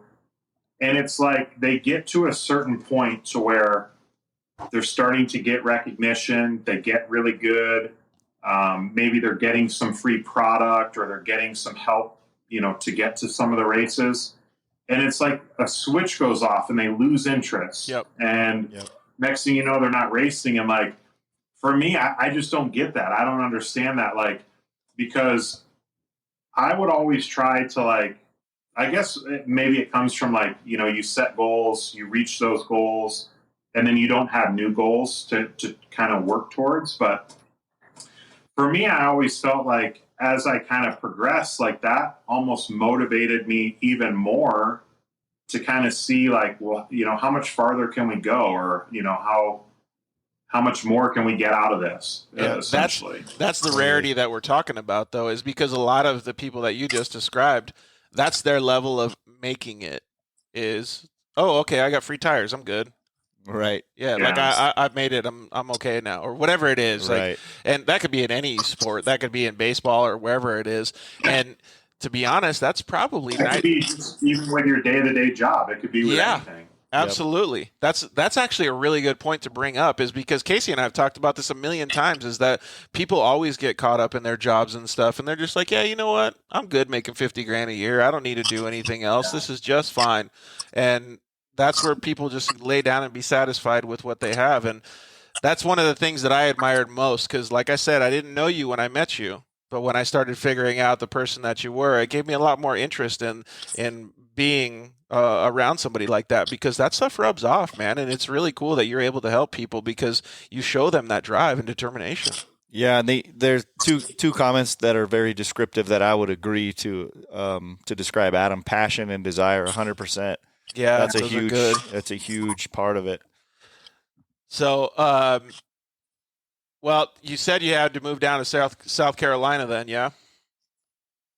Yeah, so when I was 9, I moved to South Carolina. I would still go back every summer to live with my dad, and then during the summers, I would continue to race motocross. I'd bring my RC stuff with me. I think I started racing RC, I must have been like 12 years old. So I would still do a little bit of both. When I would race RC pretty much year round, because in South Carolina, we didn't have snow to deal with or anything like that. A lot of rain, but no snow. And when I would go back to Michigan in the summers, we were still going motocross track and racing, but it wasn't as serious for me. RC was kind of more my thing, and the motocross was something that my brother was definitely very gifted at, and that was more his thing. But I would still go along. We'd be there with the family, and then I would race RC sometimes during the week, or maybe if we went to the motocross track on Saturday, maybe I'd go race RC Sunday, or vice versa. So, well, it sounds like with the personality that you have, and maybe this was the same way when you were growing up, but so motocross is a weekend sport, right? You either have to train for it and be dedicated to it, and you race on the weekends, or you race every couple weeks or once a month, whatever it is. And if you live in Michigan, you race in the summertime. And with your personality, it sounds like being able to focus on something like RC cars 3 times a week, twice a week, whatever it is that you can actually do an event, suited you a little bit better. All year round. Yep. Yeah. And also, like, living in South Carolina with being away from my dad and my brother, like, so I lived in South Carolina until I graduated high school. And, being away from them, like, if I was going to try to continue to race motocross, like, more or less doing it on my own and preparing and working on the bike, it wasn't going to work. So, and again, RC kind of like filled that same like passion or adrenaline for me. And it was something that I could kind of do on my own. My mom and stepdad, they would go along to some of the local races or come to watch and things like that. But for the most part, I could work on my own cars. I could prepare them. I could go to races on my own. And it was something that I could do every weekend. And, again, I could go back in the summers and still race some motocross with my brother and my dad also. That's super cool. What level did you and your brother get to them in motocross? So my brother, he was, I'm trying to think when he actually quit racing. He was, I guess it was like 91. I think it was 91 at Loretta's. He broke his collarbone. Do you know what class you were riding? Or he was riding? What's that? What class was he Yeah, riding? he was riding the 12 to 15 schoolboy class. Oh, cool. Modified. He actually broke his collarbone while leading. It was like it was his first moto of the weekend. It was actually one of the first motos of the event also. And it actually happened literally like 20 feet from me. It was right where I was standing, like watching. Crap. And I remember like trying to like climb through the barbed wire fence and getting all bloody and stuff, trying to, see if he was okay. But so the plan was do Loretta's. After Loretta's, he was going to ride the last 3 or 4 outdoor nationals, try to get a national number, and then basically turn pro in 92. And broke his collarbone, wasn't able to ride the last couple pro nationals. And it was like, it kind of, I guess what we talked about like earlier, where it's like, you had your goals and like kind of once you reach them, or if something happens, like in my brother's case with like breaking his collarbone, he wasn't able to, like his goal was to ride those last few nationals, get a national number, try to get a ride for the following year. And when it's in a critical stage like that, it counts more. You know what I mean? Like it's Yeah.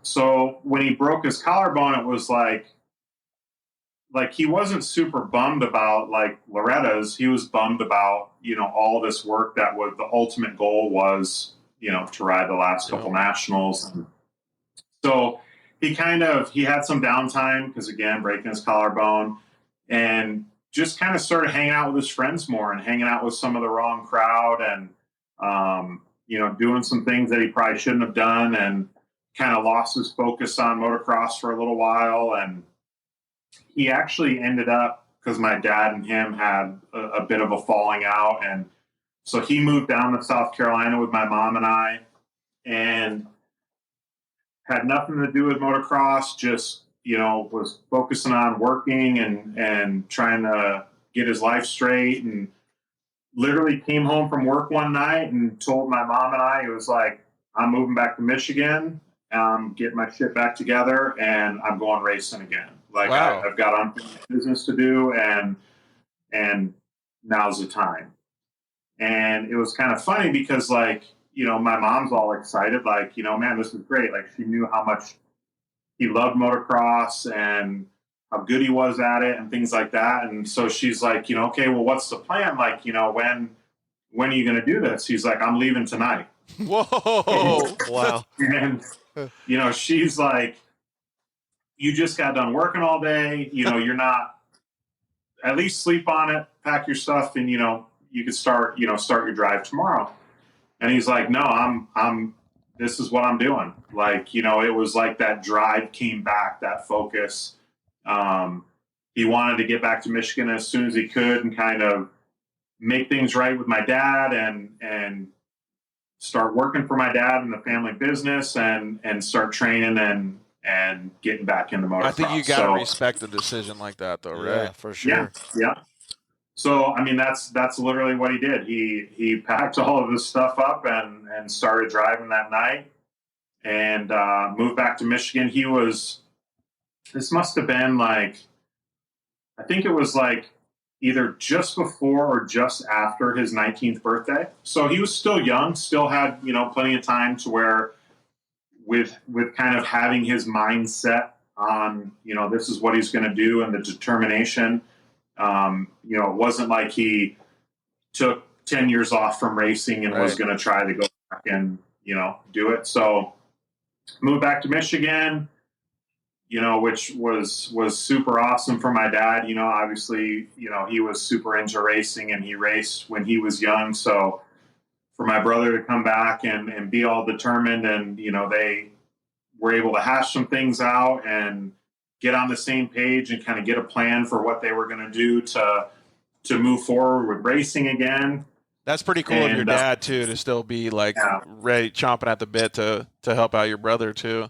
I think both Casey and I sitting here too have the same respect, and our fathers have the same level of respect for us too. So that's pretty sweet, man. Mm-hmm. Yeah, definitely. But unfortunately, like about 2 weeks after my brother had moved home and was back in Michigan, him and his buddy, I believe his name was Benny, they had both got off work. It had just finished raining, and they were going to go fishing. And in the process of heading to the lake to go fishing, my brother's friend Benny was driving, and a deer ran out in front of him. And Benny swerved to miss the deer, ended up going off the road and having a really bad accident. And unfortunately, my brother lost his life in that. So that kind of, obviously changed a lot of things, and for sure, for my dad and mom, and myself as well. I mean, it's still difficult today, even though it's been, a lot of years, but, things happen for a reason. And I guess the cool thing about all of it was, again, whatever that switch was that went off in my brother Brandon's head, and basically his determination to go back and make things right with my dad and get back into racing. That time that my dad and him had together, at the end is priceless. And, thinking of how difficult it would have been had he not moved back to Michigan, right, and had those couple of weeks to my dad, would have been pretty crazy. Yeah. Well, first of all, we both, Casey and I sitting here, appreciate you sharing that story. We know that it's emotional for you to go through something like that. And the thing that I always think is, because all of us have been through significant emotional events in our life, and none of us can qualify it because it's just accidents or whatever stuff happens, right? But the best part about the statement that you just made is that your brother made all of those positive decisions for his life. Yeah. Didn't have anything negative going on. Yeah. Yep. Yeah, absolutely. That is super, super cool, man. Well, so after that, I'm sure that there was a bunch of different things, somber moments with the family and stuff like that. But going forward, what did that do in your case? Did that give you motivation to change some of the things that you were doing in your life? Yeah, I think more than anything, it just kind of showed me or made me realize, like, you only live once, essentially. So it's like, make the best of it, do the best that you can, try to be the best person that you can. And, for me, again, at the time, it was like I was super into RC, and I would almost say it like kind of made me focus a little bit more, or made me put a little bit more effort into it. I think for a couple reasons, probably for one, to kind of like take my mind off of things, but also to realize, like, with my brother, like, I mean, he had a really, really good deal going on the motocross side of things, and all these things kind of lined up. And it's like one incident, he breaks his collarbone, pretty minor injury, something that you should be able to, in a couple months, come back from and be good to go. But how that kind of like changed and directed his life. And so for me, it's like my focus has just always been, like, keep working hard, do the best that you can, put in the effort, and work as hard as you possibly can, and try to achieve the best results that you can for yourself. Yeah, because you can't live for tomorrow. You got to live for yesterday. You got to live for tomorrow. Yep. Yeah. Yep. And anybody that knows Adam, even if they don't know Adam, they can tell that he's super dedicated. And once again, if not the hardest worker in his industry. Yeah. One of for sure. And Adam, if you don't mind, let me rewind for a sec, because I feel like there's a little funny little story that's around that time frame. Well, that Rory's comment first. Definitely. Yeah, actually, Rory, this is a great one, Adam.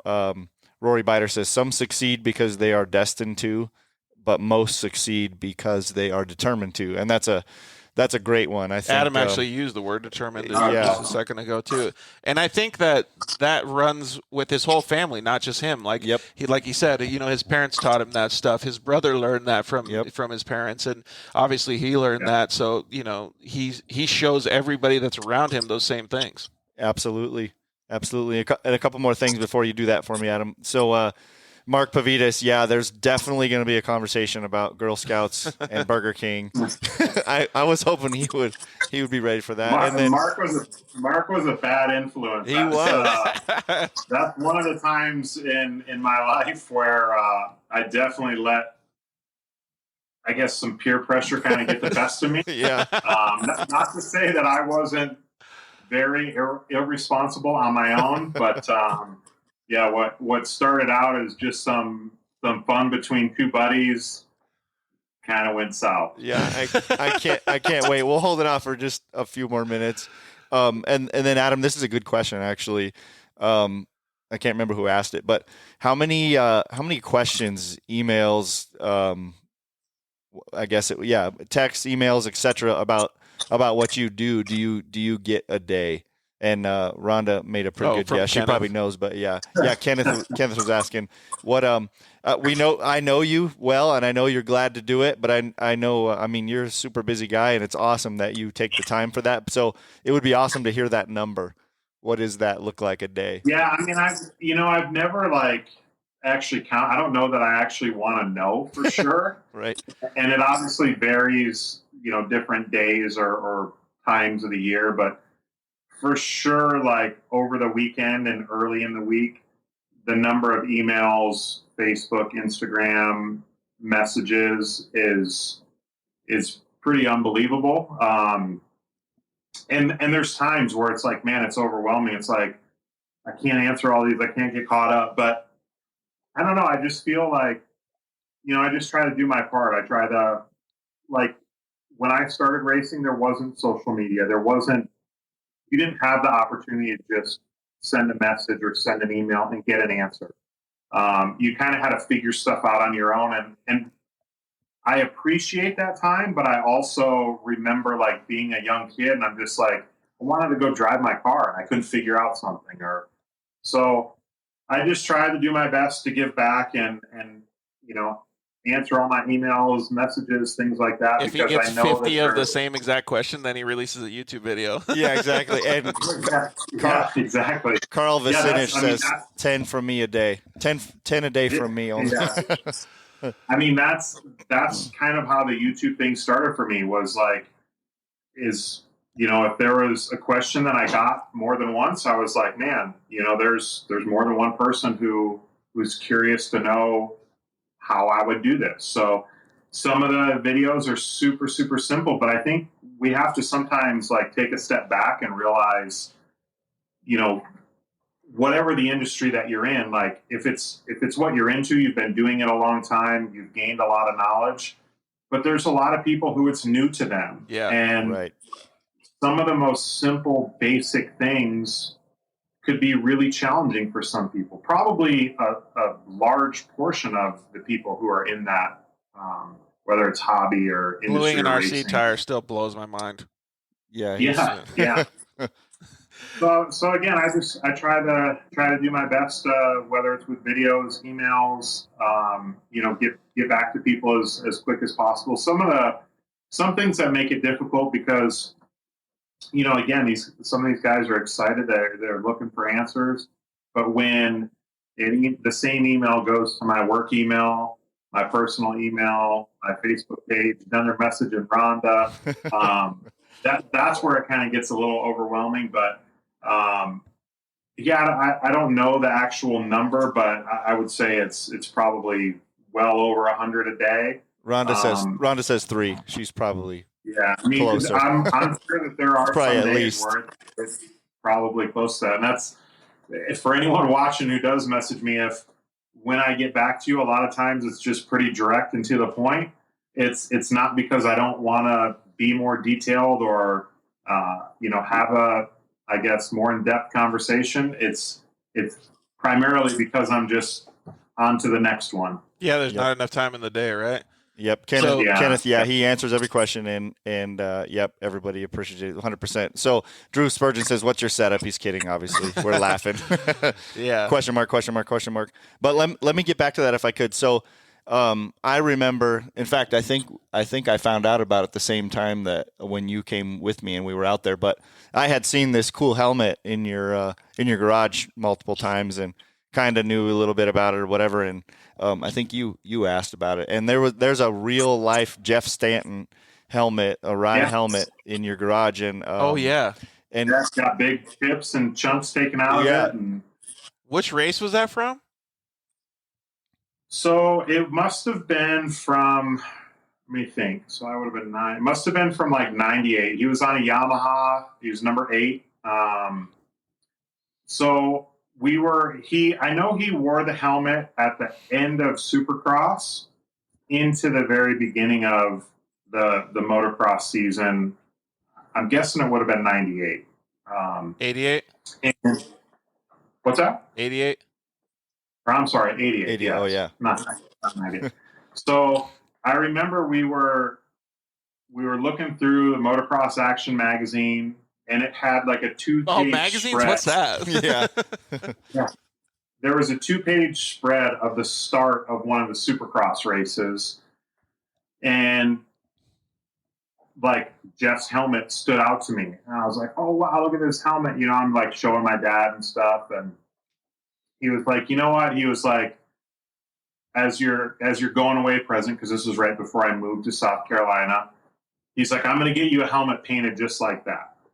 And then he was like, "Actually, you know what? I'm going to get you that helmet." I love and this. It's funny, my dad like jokes about it. He was like, "Oh my gosh, like what did I just do?" Like, like we knew the Stanton family. We would go ride with the Stantons like when we were younger and growing up, and pretty close with the LaRocco family and stuff like that. So, but my dad was like, "Oh shit, you know, like I probably should have asked some questions before I just promised." Before I promised. And you're 9 years old. Is that what you said? Yeah, I was 9 at the time. So you'd have been crushed if you couldn't make it happen. Yeah. So then I'm thinking like, oh my, this is the coolest thing. Like, when am I going to get it? You know, like, so we were actually at Red Bud, and it was for the Pro National. And my dad was like, I think I was moving to South Carolina, like maybe a few weeks after Red Bud. So my dad was like, "Hey, you know, make sure, you know, before the end of the weekend, you go by and, you know, say goodbye to Jeff, you know, since you're going to be moving, and, you know, it might be a little while before you see him." So, because some time had passed since, you know, my dad told me about the helmet. I wasn't thinking about the helmet, totally kind of forgot about that. And so this was before, you know, the big 18-wheelers, all the riders kind of had their own box van. And so big crowd of people, because it's at Red Bud, you know, it's Jeff's home race. And so I'm kind of like standing off to the side waiting, and he actually kind of waved me over, pulled me up in the box van. I was just sitting up in the box van, like while he's signing autographs and stuff for everyone. And kind of as the crowd kind of started to, you know, kind of go away and things are kind of slowing down, he was like, "Oh, hey, you know, by the way, I got a present for you. I hear you're moving, and you know, I've got something that I want you to take with you." And he grabbed the helmet off the wall in the box van and gave me his helmet. So it was pretty cool. Still have it today. As a 9-year-old, like, oh how, my gosh, dude, totally. that would be so cool. Well, so seeing that, and being from Michigan. Yeah, absolutely. And you've got some cool jerseys of some guys and stuff. That's all awesome, right? But seeing some Larry Ward jerseys. But seeing that helmet, like, okay, that's cool. But then, like, the story is so awesome. I love that. Yeah, I love that story. That's super cool. Plus, your dad was like, "Yeah, let's go." That's my favorite part. So we got a quick comment real quick before we move on to the next subject. Josh from TactMed. It's actually a pretty cool thing that they offer these basically like dog tags, so to speak, for that you can put in your driving suit, like if you race off road. So if you get an accident, they can know what's wrong with you or know who you are. He said, "Man, it's an amazing story. Hard work, perseverance, and dedication will always prevail. keep up the great work in your sport. And your brother would be so proud of you, dominating. And by dominating, I'm sure he means dominating at life in general. So it's pretty cool. And thank you so much. Yeah, he says great show. So I agree with Josh 100%, man. Like all of the things that Adam's talked about so far, and this is just the beginning, have really kind of set the stage for being the person that he is these days, man. Like it's pretty awesome. And so still in South Carolina then, huh? Yeah, so I was in South Carolina until I graduated high school. My dad flew down. The plan, I mean, we kind of had this planned out all along, but he flew down to be there for my graduation. And then the day after my graduation, we loaded up my Blazer and a little U-Haul trailer and drove back to Michigan so that I could work for my dad in the family business. So I would do that during the day. What was the family business? So it was Draco Incorporated. We were basically a distributor and serviced machines that would recycle automotive waste. So like parts washers, filter crushers. The main business was waste oil furnaces and boilers. So living back east in Michigan, you have all these places like, quick oil change places or like Ford plant that they generate all this waste oil.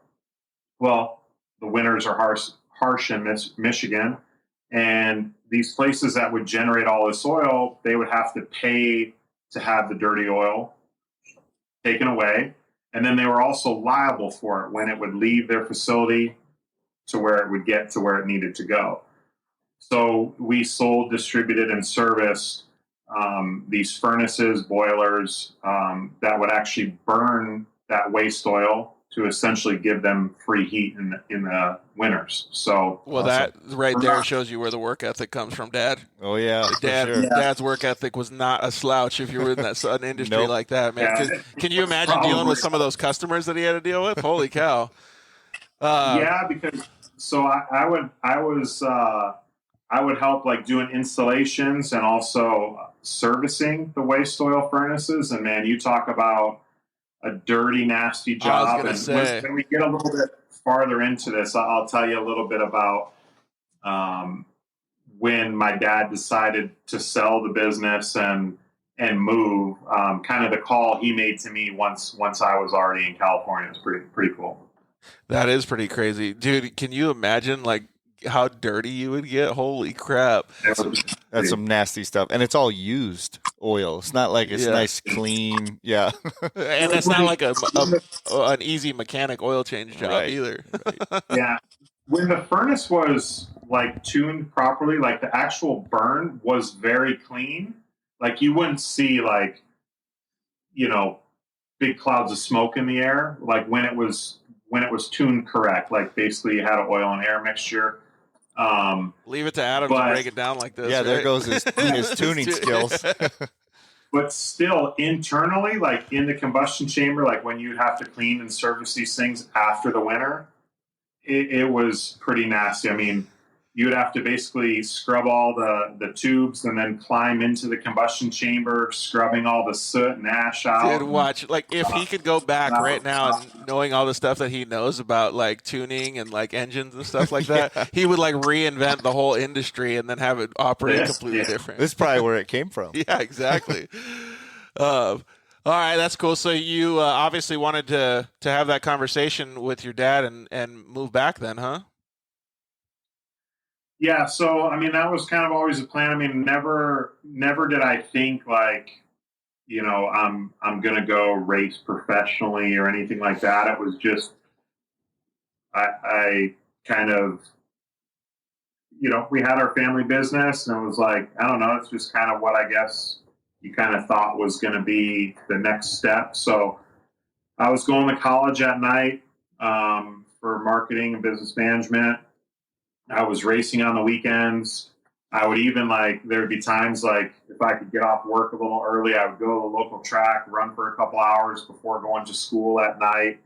And it was, RC was just kind of for fun. It was a hobby. It was something that I was really into. And I put a lot of effort into, but I didn't really think it was something that, could turn into a career. Like, I knew you could progress, and I had gotten to the point to where I was getting free product, and then eventually I was getting some help, and my travel taken care of to go to races. And then next step was you're winning maybe a little bit of contingency money, but never thought it was something that, you could actually do as a career. It was just, just do the best that you could, try to have the best results that you could, and see where it would take you. Yeah, and that's kind of what we were talking about before, like the perception and stuff. Is there a couple people that wanted to say what's up? Yeah, definitely. Grady Jeffrey says, "What's up, Adam?"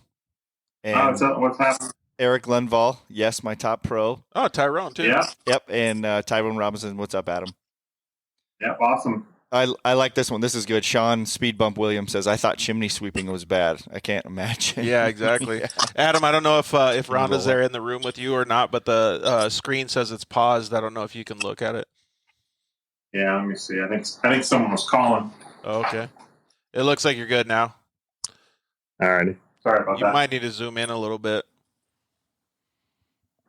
Is it good or no? It's good. You might need to zoom in a little bit. Yeah, so really, like, the next step then is kind of probably going to be what kind of sets the sets the path for the next step in your life, right? There you go. That looks pretty good. Perfect. So it sounds like you're at the point now where you obviously go to college and you get your education and stuff like that, but the next step is what's going to lay the foundation for what we'll call it the rest of your life, no? Actually, let me throw this out, Adam, before I lose this one again. I think this one's important. There's a guy named Mason Walagorsky. He said, he raced with you and your brother, and he said score racing in Savannah, Georgia with Adam. I'll bet that. Yeah, raced with Mason and Garrett. That was, man, you want to talk about some stories? You should have had Mason call in. I mean, stories of, like, we used to race our RC cars, like, on the roof of their house. We used to win it. We would set up indoor tracks. Like, the layout of their house was, like, pretty open. Like, there were some poles and stuff, but, like, his parents would go out of town, and we would set up full-on RC tracks through the whole house. Like, we would put cars through like, the walls, have to patch the walls and stuff. That's before crazy. His parents would get home. Like, it was pretty epic times. So to answer Tyrone's question, he said, fun. Casey, are you retired from racing? No, you'd come out of retirement if you could race on Mason's house. Oh, absolutely. Yeah. Tyrone, we need a local track for me, buddy. And then absolutely I'll come back and have some fun. Yeah, it kind of does suck out down here in Arizona, Adam. There's not really much for us to do here. I was able to go to that Hobby Action place up in Chandler, but that wasn't anywhere near what the RC car racing used to be back in whatever 10 or 2000. It's tough for you guys because of the heat also. Yep. Yeah, and there's just no places to go. It's just like, I don't know. Most people think of RC car racing here as going down to Radio Shack. Yeah, Mason says, "LOL, the good old days." Yeah, I can imagine. Awesome times, that's for sure. Mario says Drake Peck team combo, one of the greatest. Yeah, we had some good times. Well, absolutely. We'll kind of get into that stuff in a little bit, Mario, when we start getting into the later years of Adam doing stuff. But so, what's the next step on your journey, man? Like, did you see any value, or did you get into any of the college stuff like a lot, or were you just like, man, I think I need a little bit more action in my life? Well, what's funny is, like, my dad would always tell me, like, man, you need to reach out to Pops and Junior and, like, see if they've got anything you could come to work for them, anything you could do out there. And I just always was kind of like, I guess not really, like, I just never really thought that there was many opportunities to do RC for work. So I just kind of always, like, laugh or joke it off, like, yeah, right. Like, I'm going to go, work in the RC industry. And again, my dad, like, I think he just saw my passion for it. He saw that's what I love to do. Like, I would spend so much time working on and preparing my cars that he's like, he just kept saying, you should really ask them, like, maybe there's something you can do. And then I literally one day just got a call and said, hey, you ever thought about moving to California and coming to work for us? And that was actually Todd Hodge who had called. And none of us know who that. Well, Casey might, but yeah. So Todd was a racer from Ohio, so we knew each other. He was a couple years older than me. We knew each other from racing throughout like Michigan, Ohio, kind of all throughout the region. And Todd had moved to California probably a year, maybe 2 years before me. So for me, it was like, at first I was kind of like scared. Like, I'm like, holy cow, like this would be awesome. But how do I tell my parents? Like, that's a long ways to go for, a kid who's like 19 or 20 years old. That's a pretty significant life change right there too. Were you still going to college at the time, or did you already? Yeah, so I was still going to college at the time. Still working for my dad. Yeah. And when I told my dad, it was like instantly, he's like, "You've got to do it." Like, wow, that's cool. There was no like, well, let's talk about it or anything. It was like, you've got to do it. So sweet. When my dad was young, he had an opportunity. He was really good at like barefoot water skiing, and he had an opportunity to go water ski professionally, and he didn't do it. He stayed home, worked on the family farm, and kind of probably did the more responsible thing. And obviously, everything worked out for him. Everything was good, but I think there was always a little bit of like, man, I wonder what would have happened or how that would have progressed had I done it. So when I kind of had the opportunity to do what my passion was, he just told me, he's like, look, you're young. You can start back up school in California. If California doesn't work out, you can move back here. We still have the family business. You can go back to servicing and shoving combustion chambers on waste oil furnaces. Chimney sweeping. So if it's all right, like, can we take a step back real quick? Because like, I'm still like on this whole barefoot water skiing thing. Yeah. Like, did he not teach you, like, you and your brother how to do it? Like, because honestly, dude, if you know how to barefoot water ski, that's going to blow my mind. Yeah, no, I actually have the feet for barefoot water skiing. I have really big feet. So, I probably could have been something in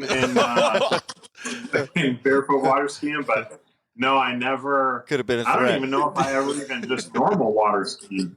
We were always into motocross. So every time I think of the barefoot water skis, I just think of like the videos of the older guys. Like, they're a little bit older, but they're still super ripped, like skinny guys. Yeah. But they like.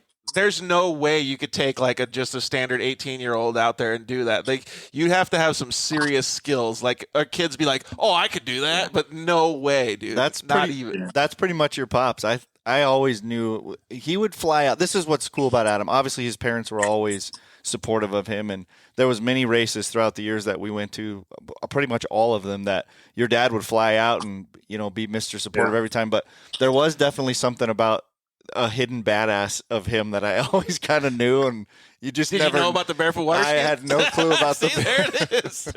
That's so cool. It was. I got a quick story about my dad and Casey. So we were in Charlotte, and I think we must have gone to breakfast, and Casey was like, talked to my dad, and he was like, "How'd you sleep last night?"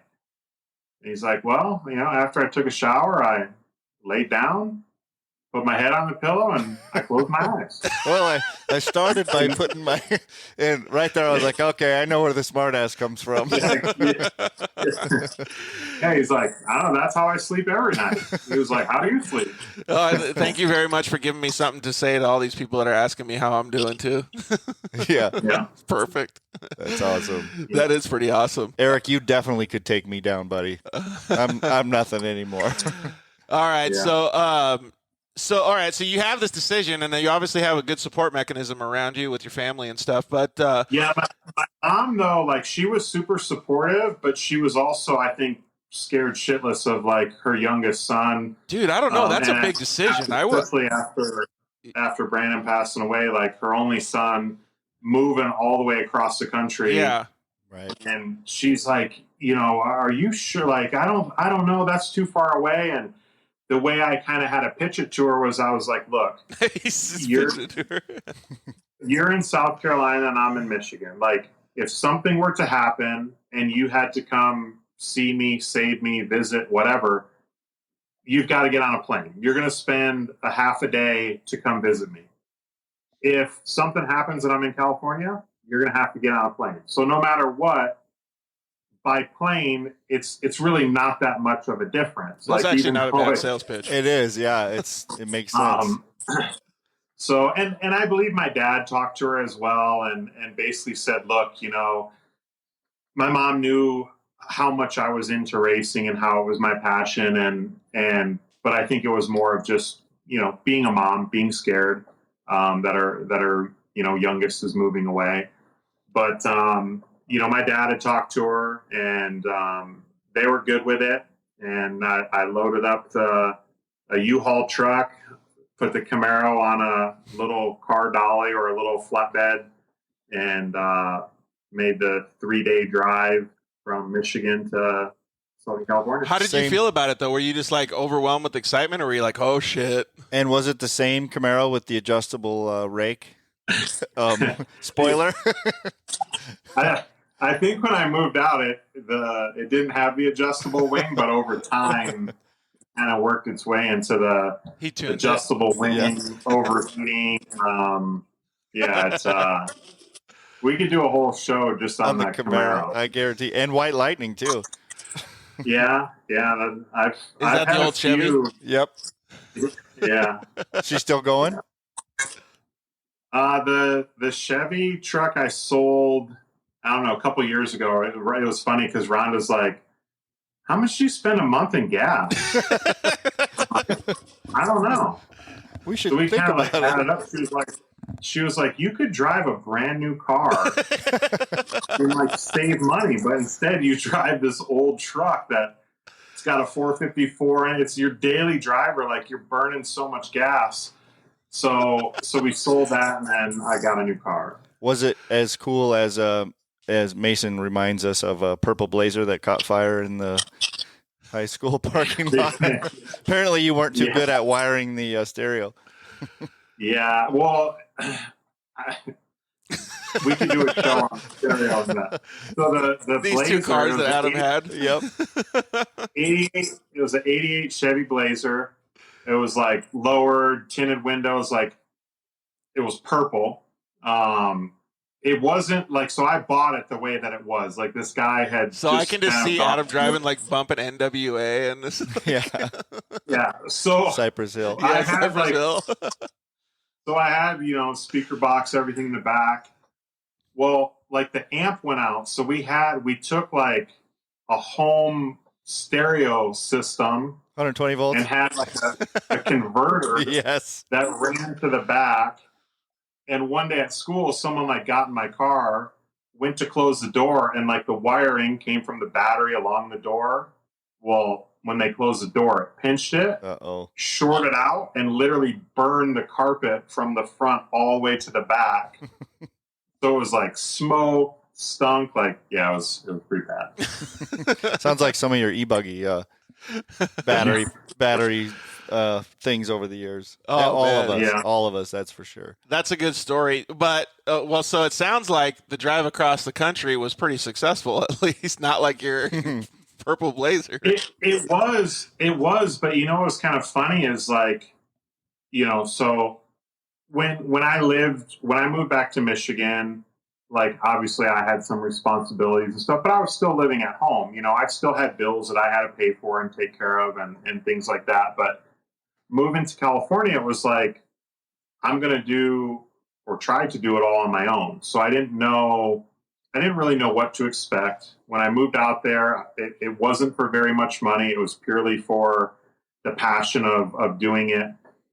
And I didn't really get all the details when I was moving out there. Like, I didn't know, like, are they going to help with some of the, moving fees and stuff like that. So I was trying to do everything like as cheap as possible. And so I'm in this U-Haul truck. I'm driving out. It's got no AC, so it's like windows down. First day, like you're all excited, arms out the window, like I'm gonna be tan when I get there. Like by the second day, like your arm's so fried and burnt that like, you're wearing a long sleeve shirt just so that you don't have sun on it at all. So for anybody that hasn't driven across the country, you always have one tan arm when you arrive at your destination. Yeah, that's for sure. Yeah. So I wasn't sure of the expenses, and I'm like, man, I'm not going to spend, $80 a night to stay in a hotel. Like, I'm going to just sleep in the truck. So I'm sleeping in the front seat of the truck, driving each day. I end up getting sick because, like, I think it was the second night, once I had made it like farther west, it got really cold at night because I had the window cracked. I got sick, like, but it was a cool trip, cool experience. I remember like this was before even having a cell phone. I think my stepmom must have had a cell phone, but it was like you didn't really use it much because you paid per minute. So I had her phone with me as an emergency, and my parents would call, get a little update, each night. But yeah, it was pretty fun but crazy trip. Yeah, well, I just think like how interesting that would be. So like I moved out to Southern California, but nothing like that. Like that was like I don't know. That's to me that's kind of like on a whim, right? Like Adam is so calculated and planned. Like to hear that he's doing this, like driving himself across the country with a Camaro and a U-Haul. It's kind of out of character. If sounds like Dad's like, do it, and you're like, you're right. Yeah, let's do it. And the crazy thing to think about is like, again, there were cell phones, but they weren't smartphones. So there was no like GPS. Google, yeah, no Google, nothing. You just go, yeah. Right, a real map. Did you hear that, kids? That's interesting though. So all right, let's fast forward a little bit. So you get there and you're in Southern California, and what's the next step? Did you move into a house? Like, what's up, Camden? No, I moved into an apartment. But the craziest thing is like, so when I first got there, where was this in California? This was in Chino. Okay, and it was working for who again? For Team Losi Racing. Okay. But what was crazy is, so I show up my first day, I go in, I talk to Gil Losi Sr. I was like, I made it. And he was like, oh man, that's awesome. He's like, well, I got some news for you. And I'm like, what's up with that? And he was like, I sold the company. And I'm like, excuse me?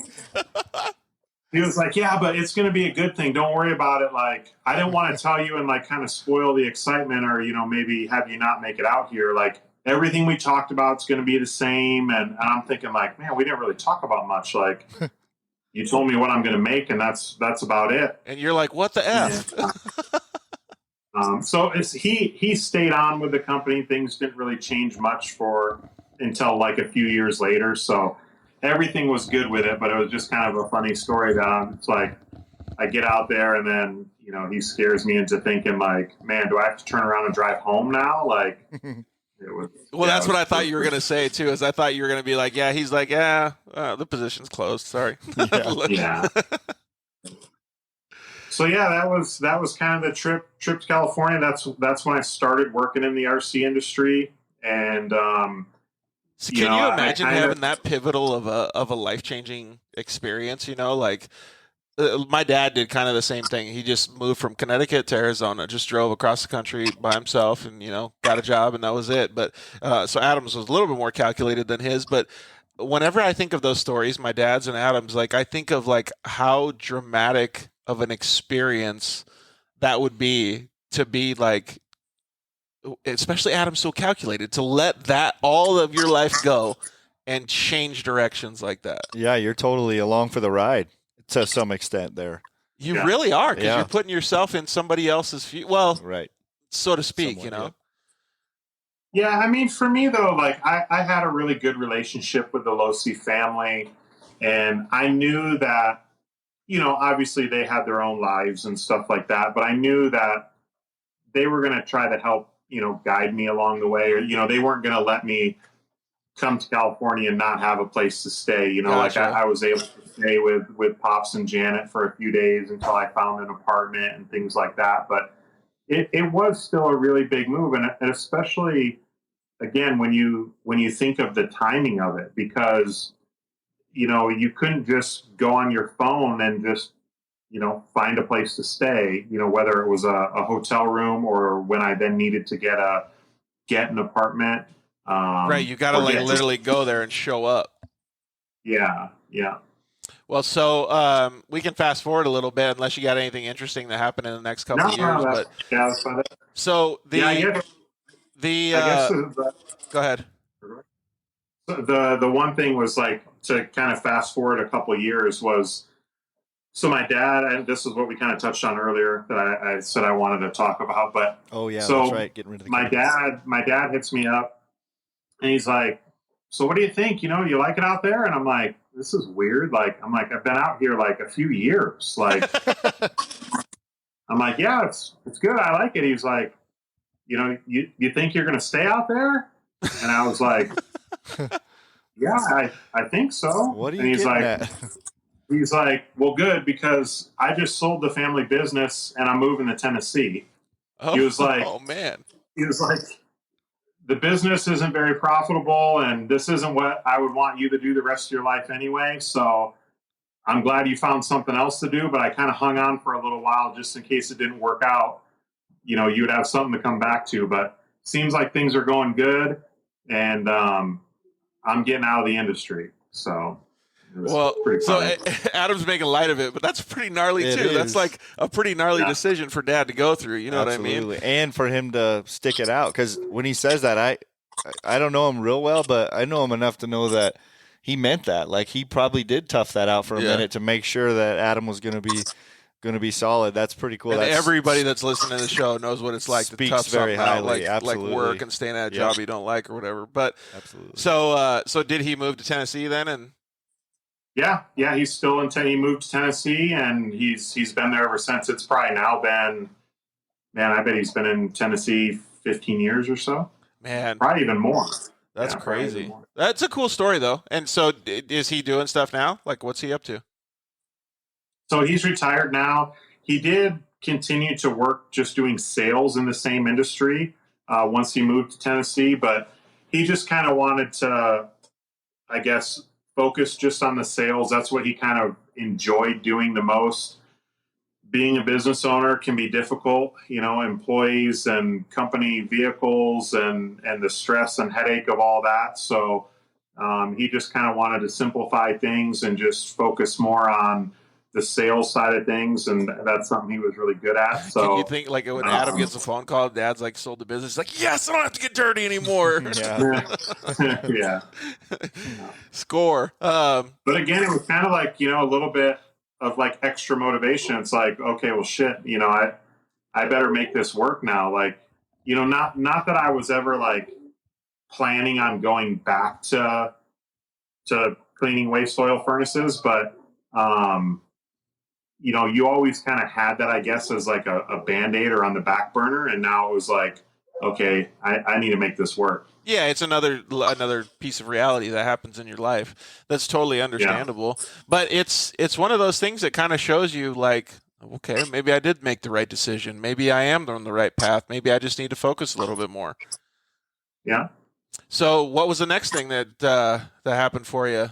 Because obviously you worked with Well Horizon and Team Losi and stuff like that for many years. So what was going on then? Yeah, so I raced for Team Losi for like 20 years.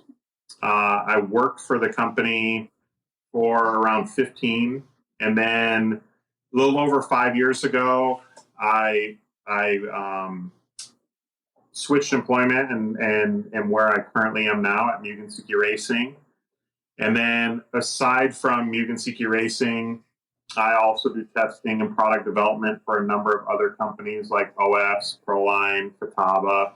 And then Rhonda and I have our own business on the side doing the engine break-ins and engine service and things like that for for the model engines that we race in our cars. Yeah, I think a lot of people, including myself, understand a lot of that stuff. You know, you obviously do the YouTube videos and things like that. Like most of that stuff is pretty.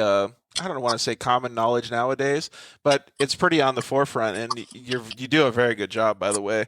But like we said at the beginning of the show, we want to kind of get the backstory a little bit more. So there was a bunch of cool things that happened during your tenure, or that, let's just say, 10 to 20 year span of moving to California. And obviously you still live in California now, but there's been a bunch of cool things that have happened. Obviously one of them was meeting your wife, Rhonda. Yeah, absolutely. It's crazy how things work, and you know how you take a path and where that kind of leads you, and the people that you meet, and you know the outcome of that. So yeah, so Rhonda, it's funny because I think a lot of people think Rhonda and I got married and she got into RC. A lot of people don't realize that Rhonda's been in RC longer than me, actually. So we started right around the same time. I think maybe a year. I think maybe a year or two before I started, she got into it. And, you know, she was racing in California. I was racing in South Carolina and Michigan. So, you know, our paths are completely, you know, on opposite sides of the country. And I moved to California racing. We become friends. We both was she faster than you? That's what everybody wants to know. Yeah. No, she's an awesome racer. No, at the time, like, it was a serious question. When you guys first met and she was, like, you saw her at the track, was she faster? No, I would say that I was always a little bit quicker, but like, there's definitely times like, man, don't let her catch you slipping, because like, for sure, you know, you choose the tire or you're not totally focused. Like she's a serious competitor, and she's going to give, you know, the best of them a run for their money. Absolutely. Yeah, for sure. So how did you actually get to know Rhonda then? And she was the Mugen originator, by the way. Oh, really? Yeah. Okay. Yeah. So she ran low-C 10-scale stuff. Low-C didn't have 8-scale stuff at the time. This was before the 8-scale stuff came out. So she was with Mugen for 8-scale, and you know, we just became friends. We knew each other from the track because, again, you know, we would race at Hemet on Friday nights, or K&N, or Extreme. It had a few different names, but on Friday nights, and just kind of became friends. And yeah, just, you know, that's kind of how it all started. Just kind of being acquaintances and then becoming friends. And you know, we'd be at the track practicing or racing together, and you know, eventually one night we were at the track and we ended up just going to dinner. You know, a lot of times, like at the races, at the end of the night, a group of people get together and go to dinner. And, you know, one night we decided just to go to dinner, just the two of us. And, you know, the rest is pretty much history. Dude, that's such an awesome story, especially because, like, you can become friends with somebody first. You know what I mean? That's, like, pretty special. Yeah, and like you said, they knew each other for a long time. Yeah. So, and even that. And I think, like, the coolest thing is, like, I mean, don't get me wrong, everyone needs to have their own hobby or sport or interest, but the coolest part is, like, we're able to share that same passion and interest and drive for racing together. Like, there's an understanding there. Like, it's funny because, like, Rhonda will joke all the time. She was like, if we weren't married, she's like, you wouldn't be married. You work too much. You're too into racing. You're trying to help too many other people, but she gets it. She understands it because she's been involved with racing just as long as I have. So it's a good balance. It works out great to where she has the understanding of, you know, what I'm doing, and she loves to do it as well. So it's pretty cool. She's wired that way too, Adam. I know Rhonda pretty well as well, and she's willing to go out of her way to help anybody as well. I can imagine the things that they do together. Yeah, they're probably both pretty technical and skilled, right? Absolutely. But make no mistake about it, you mess around, she's gonna get you. Yeah, she's got the feisty side too, which we all love. Oh, yeah. let me not. More so than I do. Yeah. But She does not. She she's doesn't for have sure, patience for the keyboard warriors. Let me put it that No? way. No, she's got no patience she's for that. definitely a serious competitor. And I mean, you say like doesn't have, the patience for the keyboard warriors. I think it really comes down to like, she's a loyal person and she has people's backs, Yes. people that she knows has her back, like myself or Casey or Lerone or, any of our closest friends. It's like, she's not going to take shit from them. She's, Yep. Yep. Mama Bear. She's, So we had, before I forget, we had one of my buddies text me today, and he said, "Oh, I think I know that guy. He worked for Horizon Hobbies, and his name is Jesse Nelson." And he said, "I think he used to hook us up when I worked for the race team, or when I was a professional racer." So he wanted to tell you hi and thank you. Yeah, that's awesome. Yeah, it's I saw he was on the show not that long ago, and yeah, it was pretty cool with Horizon. Like,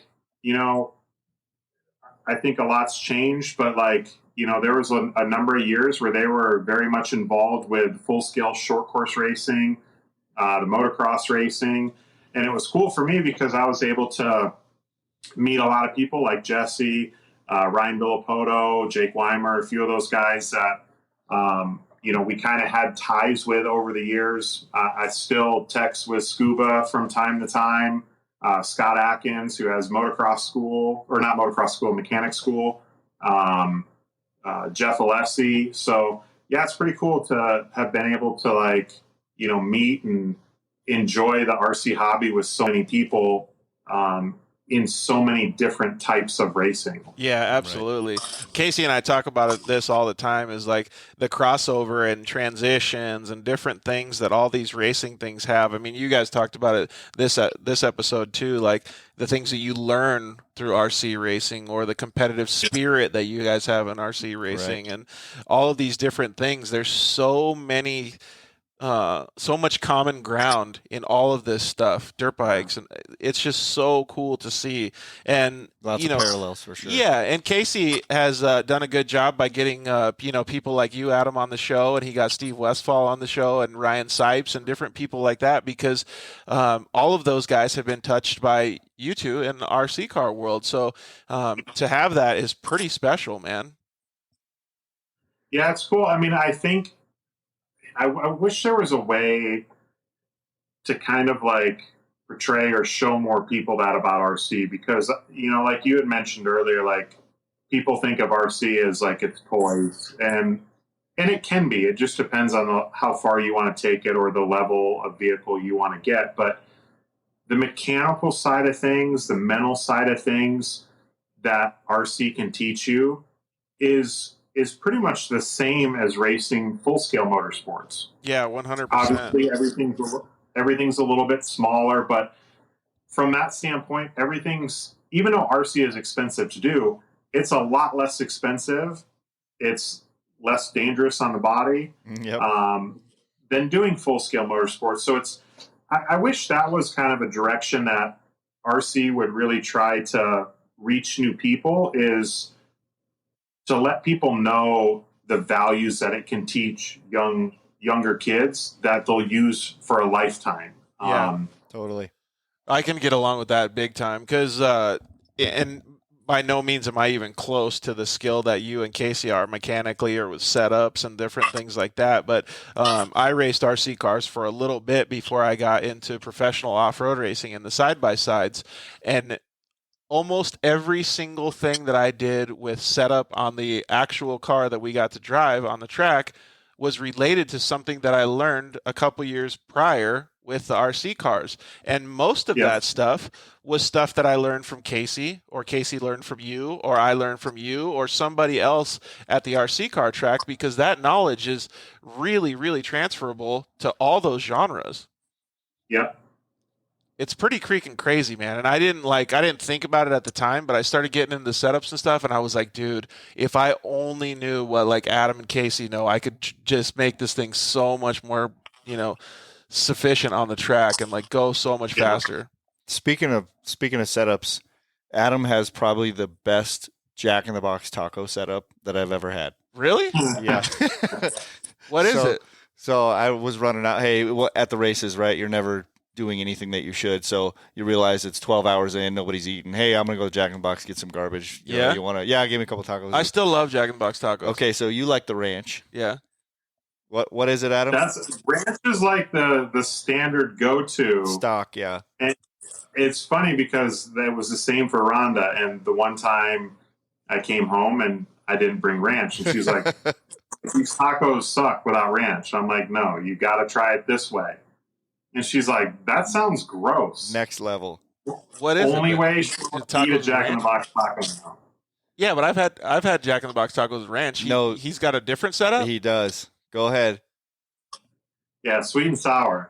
Boom. Wait, what? It's not even right. Yeah, Rhonda said the same thing. I'm telling you, once you do that, like, because I'm all about ranch on like salad, pizza, whatever. Are you sure? Sweet and sour. I'm not even okay. So you like the? It's actually a smoking deal too, if you think about it. Because if you get the egg rolls are awesome, right? You ever had the egg rolls? Those are good. Super good. Yeah. Well, this is $1 for 2.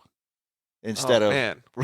I'm not kidding you. All right, tomorrow. You have to. It's Tuesday too. Tomorrow. So. Anybody? Yeah, sweet and sour is so good. It is, Rhonda. I was thinking the same thing. And yeah, it's good. I promise you, that's the best setup out of anything that Adam has. All right, so I'm going to try both of them side by side. Maybe I'll do an Instagram video. I'm going to try because I do a little bit of extra taco sauce, and then you can dip it in the ranch. That's like pretty good. But I'm going to try. Do you put extra taco sauce or anything, or just sweet and sour? No, just usually. So you get 2 tacos per block or whatever. So it's like a half a sweet and sour on a taco. So one packet will do 2 tacos. Agreed. All right. It's awesome. I promise. Okay. Everybody, you got to try it. I'm going for it. Now I got an Instagram video I can do tomorrow. Thanks for the idea, Adam. I appreciate the content. So, Adam, let's back up a little bit if you can. There's some pretty high achievements and accolades there sitting behind you over that we'll call it the tenure at Losi, and you've had plenty of success after that. But that was kind of that like what Mike talked about, a little bit of that golden years that we were mentioning. And well, maybe we should ask him that question first. Like, what was your perception of the golden years of Nitro RC then? Because I think Truey said 08 to 12 or something like that. Mm-hmm. Yeah, I would say it maybe started a little earlier than that. I would say at least on the 8 scale side of things, it kind of started booming maybe 2006, 2007, like right around yep. that the 8 came out through like maybe 2013. So that's why Rhonda was saying that it was such a long duration of time then. Yeah. Yep. Yeah, because like even like so before the 8 came out, like gas truck was booming. Like early 2000s, like that 2003 to 2005, like oh yeah, you told me about that because I didn't know anything about those. Yep, so awesome. Was just absolutely booming. 8 scale was more like the secondary class or the sideshow. Like, oh, that's for the guys who can't drive gas truck. Like, if you can't drive a 2-wheel drive gas truck, you run an 8 scale because it's easier. That was just kind of the perception. Right. Like to win an 8 scale, you still had to be very talented, and like the best gas truck drivers were also very good in 8 scale, but not all the gas truck drivers ran 8 scale because Associated and Losi didn't have vehicles. So I would say, yeah, like early to mid 2000s were kind of the golden years for gas truck. And then when 2006, when Losi came out with the 8, that's when ultimately it kind of killed gas truck. I mean, it survived a couple more years, but for the most part, it kind of killed gas truck, and 8 scale has just kind of taken off and hasn't really looked back since then. But I would say nowadays, like the races, we're more focused on having a lot of races instead of having fewer races that mean more and more club racing in between. It sounds to me a lot like the same transition as when it was 125 and 250 two-strokes, and then the 4-stroke era came out. Like the same kind of thing. It's like really killed all that stuff. But do you guys see any like resurgence of stuff? Because I know like obviously two-strokes are popular nowadays, but you know, like there's been a few, at least in my opinion, and I don't know anything like you guys, like when short course came out, it was like, oh, this whole new thing is introduced. And then now is there stuff that's like resurfacing that's coming back? Yeah, I think kind of the silver lining, like with the whole COVID-19, staying at home, it's just what I was thinking. Some people being out of work, like it's bringing people back. Like, so it's done a few things. Like for some people, like maybe they're not into RC, maybe they're driving side by sides, or they got into mountain biking, or they got a boat, you know, who knows? They got into things that are more expensive, things that they don't have to spend so much time tinkering and wrenching on, and more time just going on the weekend and enjoying. Well, now that people have had to stay home, they've gone through their garage, they've gone through their closet, they've dug out old RC cars, or just found something that gave them the memories of enjoying RC. And it also seems like when the economy is a little more questionable or not so strong, RC comes back, or you start to see a resurgence, because I think people get to where they're a little scared to spend money on like the higher dollar things as far as racing goes. Yep. And they wanna do RC because they can save a little bit more money. They can still get that thrill and passion. And what I really hope happens from all this is that people are a little bit leery of spending the money or the time to go to the major races. Like, we still need to have the major races, the regional races, and everything else.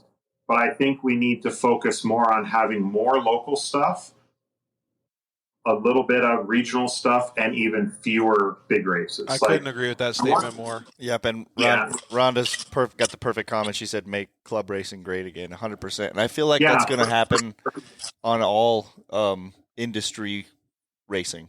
Yeah, dirt bikes everybody. Yeah, like everybody's doing all that stuff. And some of the stuff that was has been so successful lately has been dirt bike dealerships and dirt bike tracks and a little more grassroots stuff. Yeah, like way more. But think about this, like, so if with dirt bikes or with mountain bikes, if the only form of like riding on a track was you have to show up at Loretta Lynn's, or you have to show up at Austin City, like terrible. That intimidates people. That scares people. They're like, man, I'm just getting into this. I'm not going to go all the way to Tennessee and see where I fare with all these guys. Right. You have to have practice nights. You have to have club racing. You have to have stuff that allows people to kind of ease their way into it, to gain some comfort, to gain some confidence.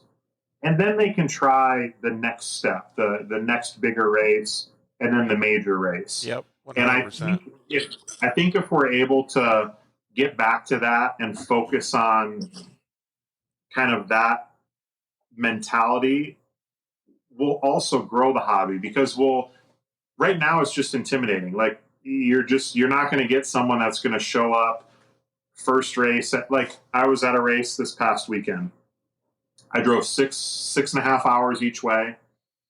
I got 2 5-minute qualifiers and a 15-minute main. Like, we got a bunch of practice and stuff on Friday, but on Saturday, I was at the track from 7 a.m. till almost 1 o'clock at night. And for each class, I got 2 5-minute qualifiers and a 15-minute main. Now, that's super cool because there was a lot of people there. It was awesome, like, to see that many people come out for this race. But think of the new guy who's not like me, who doesn't have the ability to race multiple classes. Dude, that was me. I hated sitting at the track. Like, I couldn't stand it. Like, I quit going to the big races because I couldn't stand hanging out. Like, you guys would both be like, I'm going to Cactus Classic. I'm like, peace, dude. Have fun. Yeah, like where you could do a club race and you show up at 8 in the morning, and by 2 o'clock in the afternoon, you've gotten more track time, more racing in. Yep. and you still have the second half of your day to go spend with your family, friends, barbecue, hang out, whatever your other hobbies may be. That's where I hope RC kind of goes with this. Plus, those are some of the funnest times that people have too. They absolutely are. Yeah. Yep, it's great insight, Adam, for sure. Yeah, so through this, just because how we're into it, like Rhonda and I, there was no way we were gonna not do RC for the last couple months. So we snuck out to our friends' backyard tracks. We had some barbecue. We did the one Instagram live where we're at Jeff Cooper's house. Oh, that was cool. I remember that. It was awesome. We went to some tracks that were closed. They kind of like snuck us in and let us run a little bit. And like those were some of the most fun times we've had in recent years. Yep. And it just got us back to like enjoying the people that we were with and just driving our cars. Like, in the one Instagram video, Rhonda's like doing backflips in the background and stuff. And it's like just laughing, having a good time. Yep. And that's what we need to have more of. We need to forget about the stresses of the day-to-day job and maybe what's on the news and things like that, and just enjoy the company of our friends and driving RC cars. Well, not that you need any more content or videos to do, but since you gave me some content, we have a bunch of people chiming in on this subject saying what a good subject it is to get that stuff back in. So maybe it's a good thing for you to bust out a YouTube video talking about making club racing great. You know what? I have that on my video list, and I actually like did the intro for a video and then I deleted it, and I'm like, because how do I do it and not have the race promoters just get all pissed? Yeah. Basically stare me down and give me the evil eye. And I think the main thing is like, I don't want to see the major races go away. We need to have all these levels and stepping stones.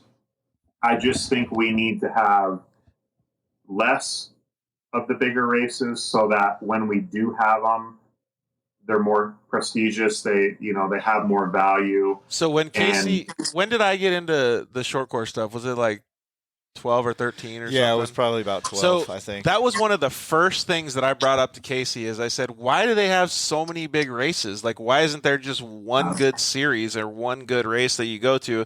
And he tried to explain it to me a little bit, but I thought it was so saturated, and I told him, I said, why don't we make it special for the people that aren't racing those nationals and do our own little series and do it like a little bit different?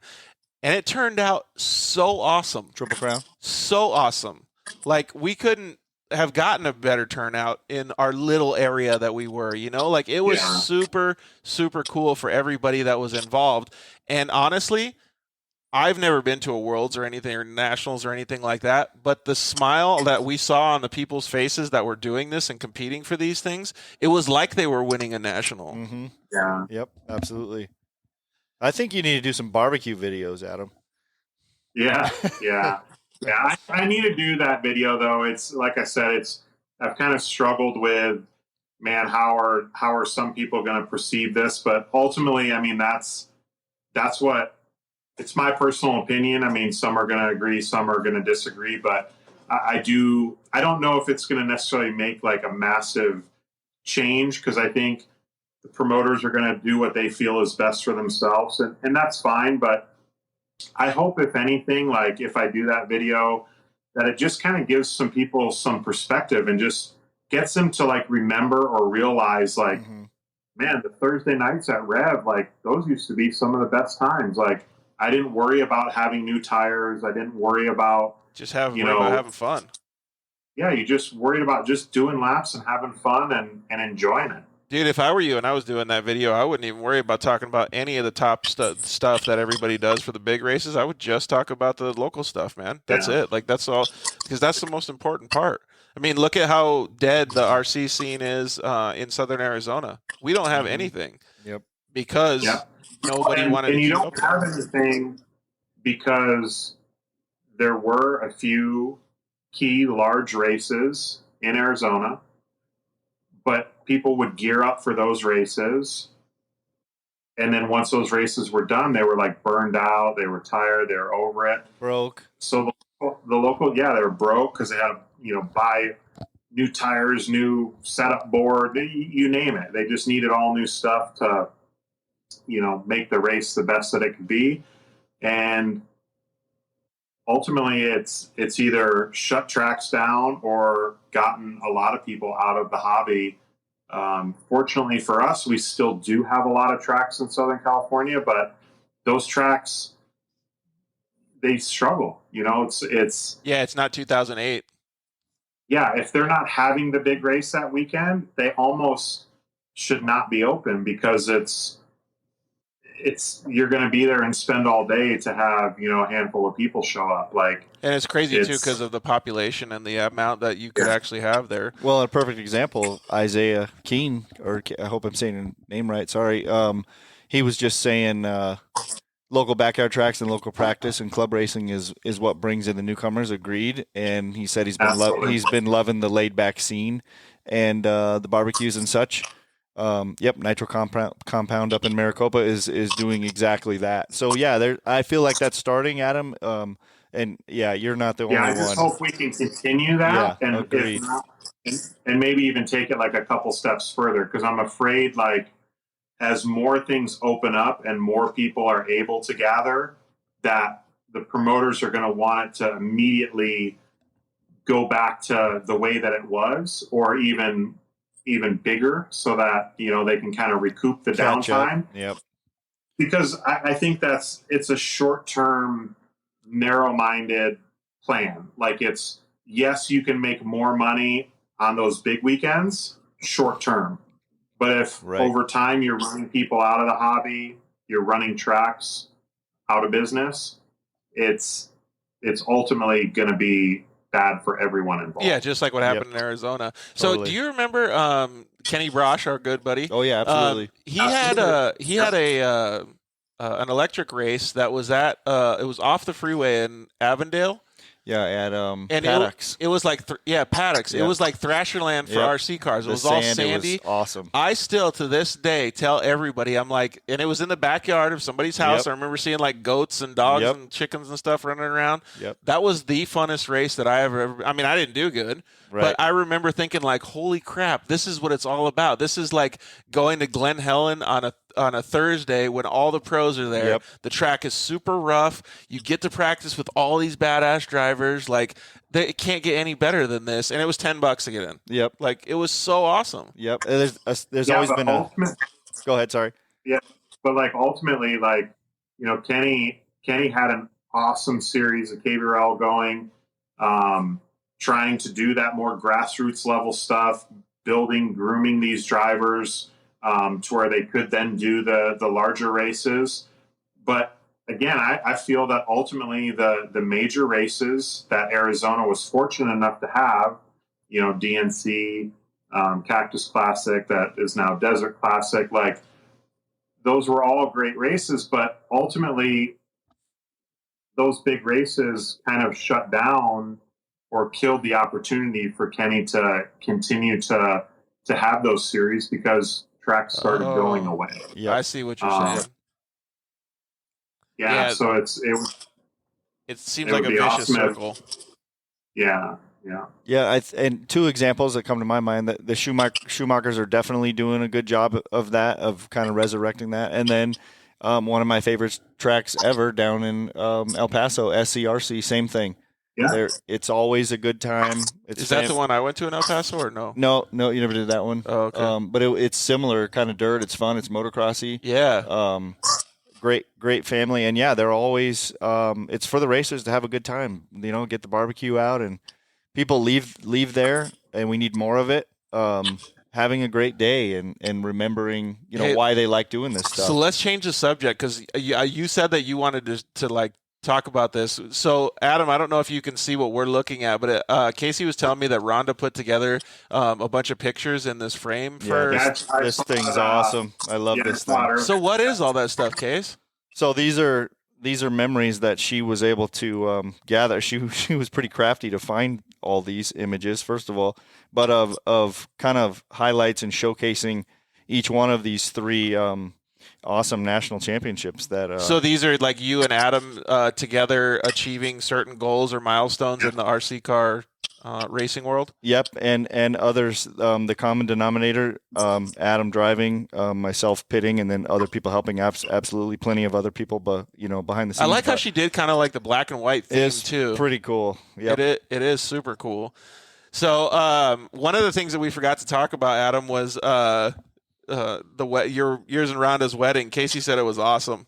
It was awesome. Yeah, it was obviously a super, super special day. It was super hot as well. It was. I was just remembering that. But yeah, I mean, wouldn't change anything about the day other than maybe the temperature. Super beautiful day. It was same place where Rhonda's sister was married 20 years prior. Where was it at? In Southern California? Yeah, I was in Southern California. Super cool kind of set up in the hill, like some trees and stuff. And oh, cool. Everything was all, one in one place, the wedding, the reception. Oh, that's the best. Everybody can just hang out. Yeah. Yeah. Yeah. That way, people didn't have to drive to a different location. They were able to basically just walk up the stairs and start eating and have drinks and everything like that. Super, super awesome night, and super appreciative to have Casey and Mike Trury both in the wedding, and a huge part of that special day for us. I was telling Casey some of those dudes in your wedding party were pretty big and made Casey look like he was puny. Yeah. And Casey's a pretty tall dude too. So I know we could talk for 5 more hours, but we have to talk about the rental van. How do we segue? Well, to and then Mark Pavitas also had the question. Is that the same one? That's the same one. Oh, is it? Okay. So he was talking about the troop of Girl Scouts. I think that's what everyone's got questions on. It's funny because well, you guys are going to have to detail this story out because I don't know. Yeah, no, I will. So, I've told the story. I couldn't tell you how many times, but it's it always gets better. Every time I tell it, it's like you can't really tell it without just smiling, and because it just brings back, you start thinking about like you tell the story and you think of little things that maybe you forgot the last time you told it, but so basically every time it gets better. Yeah. So we're in St. Louis. For the 2007 Roar Nationals. It was a world's qualifying event. It was, I think it was 270 entries just in the 8-scale buggy class. That's what the limit was, and it sold out. So it was amazing. Yep. And they had this massive, almost circus tent for everyone to pit in. And man, the weather was gnarly. It was hot and humid. It was raining. They basically, for the most part, almost had to rebuild the track completely because they got so much rain. Mm-hmm. So with that being said, there was downtime. They're rebuilding the track. You're not able to run in the mud. And there's only so much wrenching you could do. The track time was really limited. So it's you clean up your car, and then what are you going to do? You're only running one vehicle. I know you can go eat Jack in the Box tacos with sweet and sour on them. Well, that's kind of where this is going. Yeah. So there was no Jack in the Box, and I decided, I'm man, I'm hungry. And so right across the street was a Burger King. And a lot of the other guys, in the front of our hotel was a little bar, and a lot of guys were hanging out in the bar all day. And because again, we weren't going to run or practice that day. And I'm not really into, I'm not much of a drinker or whatever. So I'm I'm going to go to Burger King and, see what they got to eat. And some of those guys can tie it on, though. What's that? Some of those guys can tie it on, though, especially if they're bored. Yeah. Yeah, exactly. So I pull into the Burger King parking lot, and I don't think there was anyone in line in front of me. If there was, it was one car. There's not many people because again, the weather is pretty bad. At this point, it had stopped raining, but But this was just a rental minivan that you had? Yeah, so a rental car or rental minivan, yeah. And the drive-through and parking lot, there's still puddles. It's wet and everything. So I'm looking at the thing. I go ahead and order I don't know, chicken sandwich. or I'm getting ready to order, and like someone rear ends me, like not hard, but like kind of bumps me. I look in the rearview mirror and it's Mark Pavitas. So for some of our audience that doesn't know who Mark Pavitas is, he was probably at the RC track too. He used to own a company called AKA, another icon in the industry forever. Yeah, very cool dude. Yep. And World champion, I like him now because he likes riding bicycles. Yep, he's a good dude. Yeah. So I'm getting ready to order my food, and then Mark's laying on the horn so they can't hear me when I'm trying to order my food. He's trying to push me through the drive-through, like kind of reminds me, or like I guess if you think back of like Days of Thunder, like when they had the rental car. Right. So I'm putting it in reverse. I'm like bumping into him. He's bumping into me. We're like playing around. Like, so I've got the e-brake on so that he can't push me through the drive-through, and because you're still trying to get your sandwich. Yeah. I order my food, and then I'm like peeling out, like, you know, most minivans, like they've got no power, but because it's wet, like it would spin the front tires. And Mark's ordering his food. I'm backing up into him. And again, we're not like ramming one another, just kind of like playing around. And so I drive up to the window, and we're just like laughing. He's the only one in his van. I'm the only one in my van. And we ran for different teams and stuff like that. So it was just, you know, having some good fun with rental cars. And Adam, can I interrupt you really quick? So on this rain day, with the weather all screwed up, I was all messed up. I had a sinus infection. I was sleeping it off. So I wasn't out anywhere. I was literally the only one that wasn't at the bar. I was sleeping at the hotel. Yeah. And, so with that in mind, continue, and I'm going to so did Mark come from the bar? I'm going to get a phone call. No, definitely not. Definitely not. I just mean for our group of people. Gotcha. Okay. Yeah. So I drive up, I pay for my food. Mark's still honking, bumping into me, like the guy's looking out, like, you know, what's this guy like? Are you okay with this guy, like, you know, bumping into the back of you and stuff? And so I'm like revving it up on the rev limiter, and I'm backing up into him, and just, you know, we're just being stupid, basically. So I pay for my food. I get my food. I put the parking brake on, and I literally just sit there for like, it seemed like minutes, but it was probably like 30 seconds, just doing a burnout. Like, it's literally smoking like the whole, like, Burger King. Like, guy has to close the side window. People inside are like looking outside, like, you know, what's going on? And Mark's behind me laughing, like, so he's going to have to pull forward and now be in all this smoke. So I'm thinking, I'm like, all cool and being funny. And so I released the parking brake, and you probably went like, I don't know, 40 or 50 feet, and then it 90 to the left, and then you went another 50 feet, and it opened up into the parking lot. So I release the parking brake, pull away from the window. When I get to the corner, I hit the e-brake again. I go to slide around the corner, and I slide into the curb, and I hear this loud pop. So I'm like, holy shit, I just blew the tire out. Like, there's probably already people in the Burger King, like, calling the police because some guy's being an idiot in a rental car. And I go to look over my shoulder, like, thinking, like, man, I got a flat tire. And the wheel, like, brake assembly and cable is, like, going past me in the grass. So, like, in my head, like, I wasn't even thinking, like, you know, like, how are we going to fix it? What are we going to do? Like, all I could think of is, like, I've got to get that tire and get out of here. Like, the police have got to be on the way. So I jump out of the van. I chase the tire down in the grass.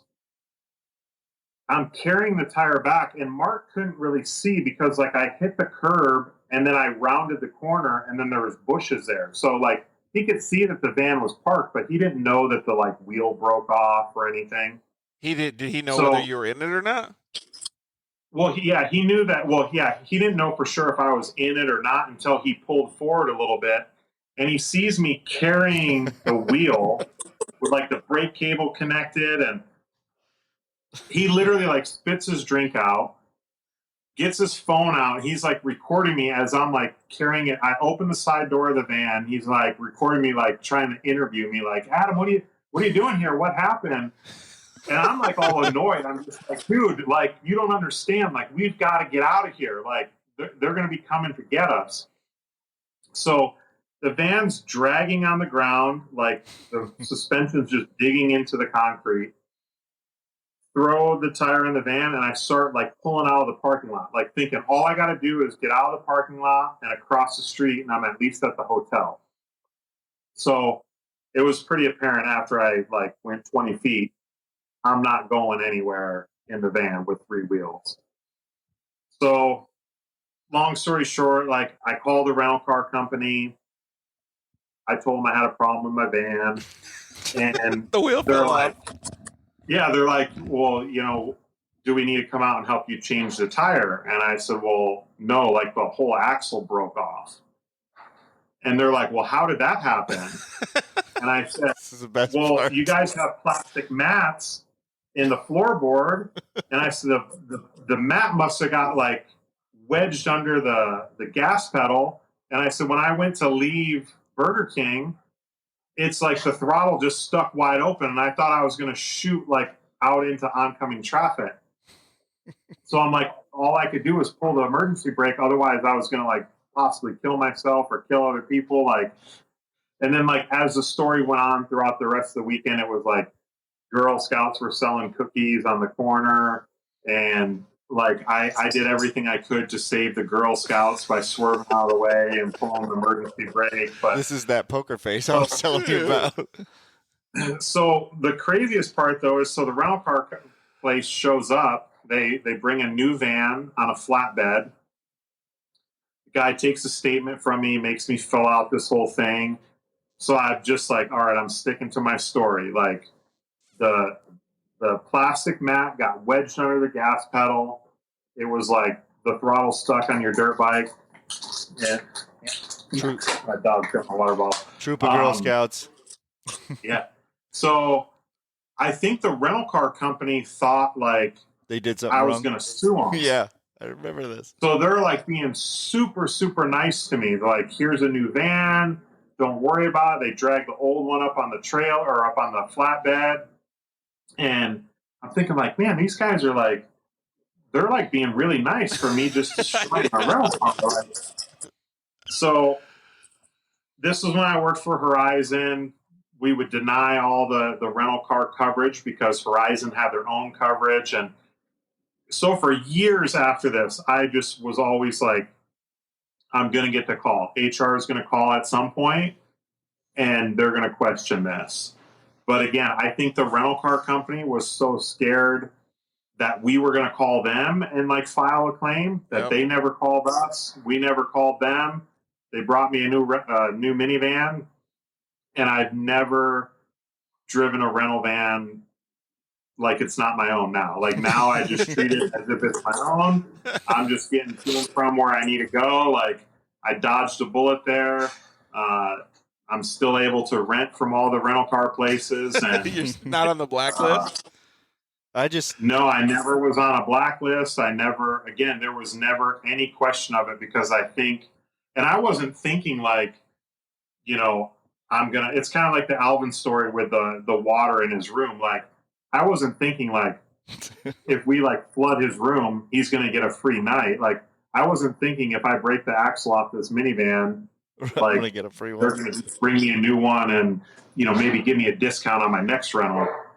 But it's just kind of how it worked out. It was, I didn't really know what else to say. I kind of just, before the guy showed up with the new van, I kind of wedged the mat up underneath there. And I'm like, man, you can see like, you know, these mats are dangerous. Like it got wedged under there and it was like, you know, basically like a runaway. And so I just kind of panicked and I pulled the e-brake and next thing you know, it slid into the curb and this is what happened. And it could be all coincidence, but I rent a lot of cars. You know, I travel a lot for the races and you'll never see rental cars anymore with rubber mats. They just have either no mats or they have the stock mats that usually like clip in or have the little like kind of prongs to dig into the carpet. Enterprise Rent-A-Car has the Adam Drake rule in their book. Yeah. But back in the day, they would have the standard mat and then have a plastic mat because if you were in areas where it was raining, you got in with muddy boots, it would ruin the stock mats. And I don't know if it's just coincidence, but yeah, no more rubber mats in the rental cars. Well, one thing that I have to take from this story is that you said that don't get the since the insurance. You guys already has it. Everybody should always get insurance on their rental car, please. Everybody. Yeah. Well, the thing with Horizon though, they had their own insurance, so they were like, if you get insurance, you're going to pay for it. They're like, we have our own coverage, but with working for the company, had it got turned into their insurance, I probably would have lost my job over it. So, fortunately, it worked out to where they never called us, we never called them, and still able to rent cars. And like I said, I now drive them as if they're my own. I just remember being in a Sudafed haze, and getting the phone call, hey, can you bring my backpack over to across the street to the, whatever it was? What's going on? Yeah. Oh, I had a little problem. We kind of broke an axle. Oh, no big deal. You can just drive it right. He's like, dude, the wheel just passed me. And then hearing all the rest of it over the years is great. Oh my God, that's hilarious. And all of the extra that people put on it. Yeah.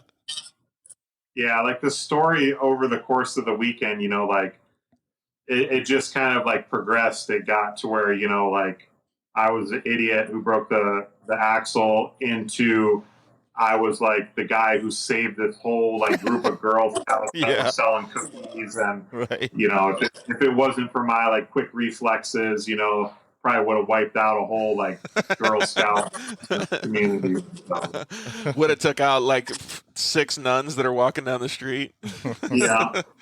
That's pretty awesome, man. Yeah, I always get the rental car insurance no matter what. I remember I had a Dodge Durango one time, when I gave it back, both of the tires were off the back rims. The front windshield was broken out. The doors didn't shut. It was pretty haggard, man.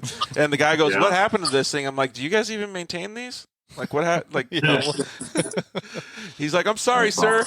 Would you like me to, call corporate? I'm like, no, it's okay. I'm doing all right. I got a ride coming. That's awesome. All right, dude. So what's going on after this, since COVID's happening right now, what's the future hold for you? So racing has started back up. For the last, I would say, month or so, the tracks have slowly been opening up. We've been able to do more practice sessions in larger groups. This coming weekend, we actually have a club race at our local track, Revelation Raceway. This will be their first club race since this Was pandemic. that the track that you took me to? Revelation? Yeah. Yeah. When I just did 400 endurance laps in SC10. Yep. Yeah. And then as far as the major races, a lot of stuff has been either delayed or postponed. Some stuff's been canceled. But then there's also some of the major races where it depends on the venue. Like with the Mugen Challenge, it's at LCRC Raceway in Pennsylvania. The Roar Nationals was postponed or canceled for this year, but they are going to have other races like the Mugen Challenge and the Flashpoint race and a few races like that. It sounds like those races will double up and get a lot more people then, huh? Probably so. Yeah, I think you're going to probably see some record turnouts at a lot of these races. Psycho Nitro Blast is in about a month. Would you be interested in doing any of those, Case? I might head down to El Paso. Really? One of these days. It'd be cool to see you get back with driving RCs again. Mm-hmm. What wheeling? It'd be cool to see you wheeling again. Yeah. Maybe I need to come out and hang out, Adam. We'll figure something out. Yeah, anytime. We've got room. You too, George. Well, I'll get you a buggy together. Yeah, that'd be cool. Dude, I'd probably crash the crap out of it. You'd spend more time working on it after I wrecked it. But I would love to come out. Anyways, I have I forgot what it's called. It's a short course truck, but and I just went on Saturday to that Hobby Action place, and honestly, man, I thought it was really, really cool to get my head working again. For those that don't know, I was in a bad accident and my brain got scrambled pretty bad, so my eyes and stuff don't work the same way they used to. And when I went to the RC track, I did horrible, the whole day, horrible, but in comparison to what you guys would think. But from the start of the day to the end of the day, I saw such an increase in the way that my brain processed all the information and the way that my eyes like tracked, and it was so freaking cool, man. So like I would love to be able to go and hang out and just, even if I didn't drive or anything and just watch you guys, that would help so much. Yeah. It would be super cool. And I love that place that we went to, that Revelation place. That was super fun. Yeah, definitely. All right, yeah, so but for the most part, yeah, racing's starting to get back going, and hopefully we do some more stuff here locally. I try to do like a few clinics throughout the year, normally when I travel to some of the races, but I've been talking a little bit lately about maybe doing some clinics here locally, maybe just some kind of setup and tuning clinics. So hopefully we're able to fit some of that into the schedule as well. Awesome. Yeah, that'll be cool. It would be really cool for Casey to get out there and do that again, too. We'll see, Cody Taylor. We'll see. So how can everybody get a hold of you? It's Adam Drake 117 on Instagram? Yep, Adam Drake 117 on Instagram. That's pretty much the handle I use for most things. The 117 was my brother Brandon's AMA number, so I've kind of always tied that into awesome to all my stuff. Obviously, Facebook, Instagram, Twitter. And then as far as email goes, just adamdrake117@gmail.com. Sweet, man. Look at what Christopher said real quick. A little bit of a sidebar about your brain.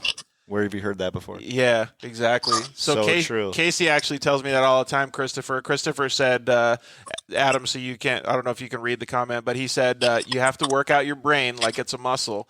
And I didn't really have to do that until I had this brain injury, but Casey always tells me it, man. And it's so crazy. Like, as you know, we always talk about it. You're just playing with a toy car, right? Well, to me now it's not like that. Like to you guys, it's very serious racing. It's a skill building thing. It's like an industry, right? To me, it was never like that. And now it's like, holy cow, this is like a therapeutic actual thing that can be a tool to make me better. Yep. So when I was thinking about it, I was like, holy cow, man, like this is something that could completely change my life. Going riding mountain bikes with you. I've totally felt the same way. It's like these little things can improve your whole quality of life. Totally. 100%. All right, dude. So we have a segment of our show called Rapid Fire Q&A. It's going to be fun. So we're going to hit you with some questions, and you got to answer them as quick as possible, all right? Are you going to switch up number 2? I'm going to add to it. So are they like, so is it like is it just like one word answer or? Both. So there's like it's not like multiple choice. Most of them will be like A or B, and then some of them will be a little bit longer, but they're not hard questions. So I'll go first. iRacing or real racing? Real racing. Roxon or Tomac? Adam's a huge Supercross fan, obviously, as we know. So what'd you say? I said Roxon or Tomac. Yeah, Tomac. I mean, I'm like huge fans and supporters of both of those guys for different reasons. Man, watching Kenny the other night was unbelievable. Like that it was. Seeing that he's had a couple races that were struggles, he's probably like the strongest minded person. I mean, not that I know him, but just watching him being able to like come back from injury, come back from a bad race, turn things around, was super impressed and amazed by his ride yesterday. But also just super cool to see Eli closing in on a championship that is well deserved, and it's really been his year, and hopefully he's able to. Like you're saying, you really have to give both the dudes credit because they both have separate paths, but they both have, a same goal and the same work ethic. It's pretty awesome to see that. No doubt. All right, well. Hey, Adam, real quick. Carl Vicinish says the best comment of the night. He says, you've got mail. and he's enjoyed the show. That's awesome. Well, since you're such a big Supercross fan, we'll throw in Barsha or Webb. Webb. Yep. You're going Webb too? Yeah. I like him because his brain, like Casey and I talk about it, like how smart he is. Yeah, and Tyrone said the 250 race was real good. It was awesome, Tyrone. That was probably one of the best 250 races in a long time. It really was, but I don't even care about saying it on the show. Like, I really think Faulkner is just a little girl, man. I want him to, like, just man up and stop complaining. I'm not a fan, I know. But, all right, so what's the next one? So, Barsha Webb, favorite food? Mexican food. I knew it. You go. Oh yeah, we got another question down here at the bottom. Then, Lil Smokies or pizza rolls? Pizza rolls. Pizza rolls. Of course. Pizza rolls. Do you guys go with sweet and sour on pizza rolls too? No, that'd be more ranch. Oh, okay. Do you know how many times we've eaten pizza rolls in the motel? Really? Yeah. Just heating them up. Totally. Favorite soda? No soda. I'm not a big soda guy. I would say, I pretty much, for the most part, only drink water. I would say Dr. Pepper, though, if I had a What do you choose usually one. do? Iced tea or something? No, pretty much water. Dang, dude, going all healthy, dude. Dr. Pepper is smoking I'm this all show. healthy. No, Yeah. when I'm putting sweet and sour on Jack in the Box tacos, that's I wouldn't say. I guess the water kind of balances it out a little bit, but yeah definitely not. Dude, not as honestly healthy though, like I think I'm the only one that's picked orange soda on this show, but like almost everybody picked Dr. Pepper, man. Mm-hmm. Uggs or Crocs? Neither.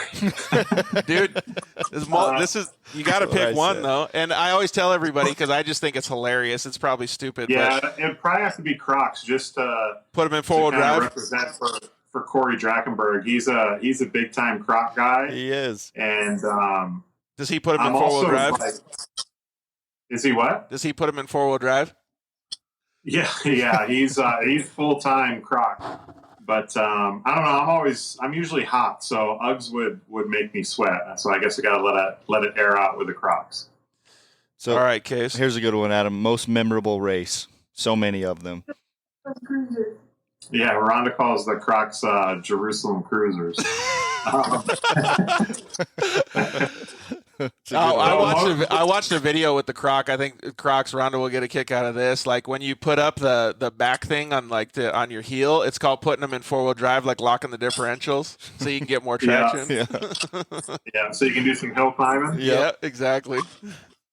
Yeah, most memorable race. I mean, man, there's been so many over the years. I mean, having to pick one would probably definitely be the 2013 Nationals for a lot of reasons. I mean, that race was just super brutal, really hot, hard on vehicles. This one.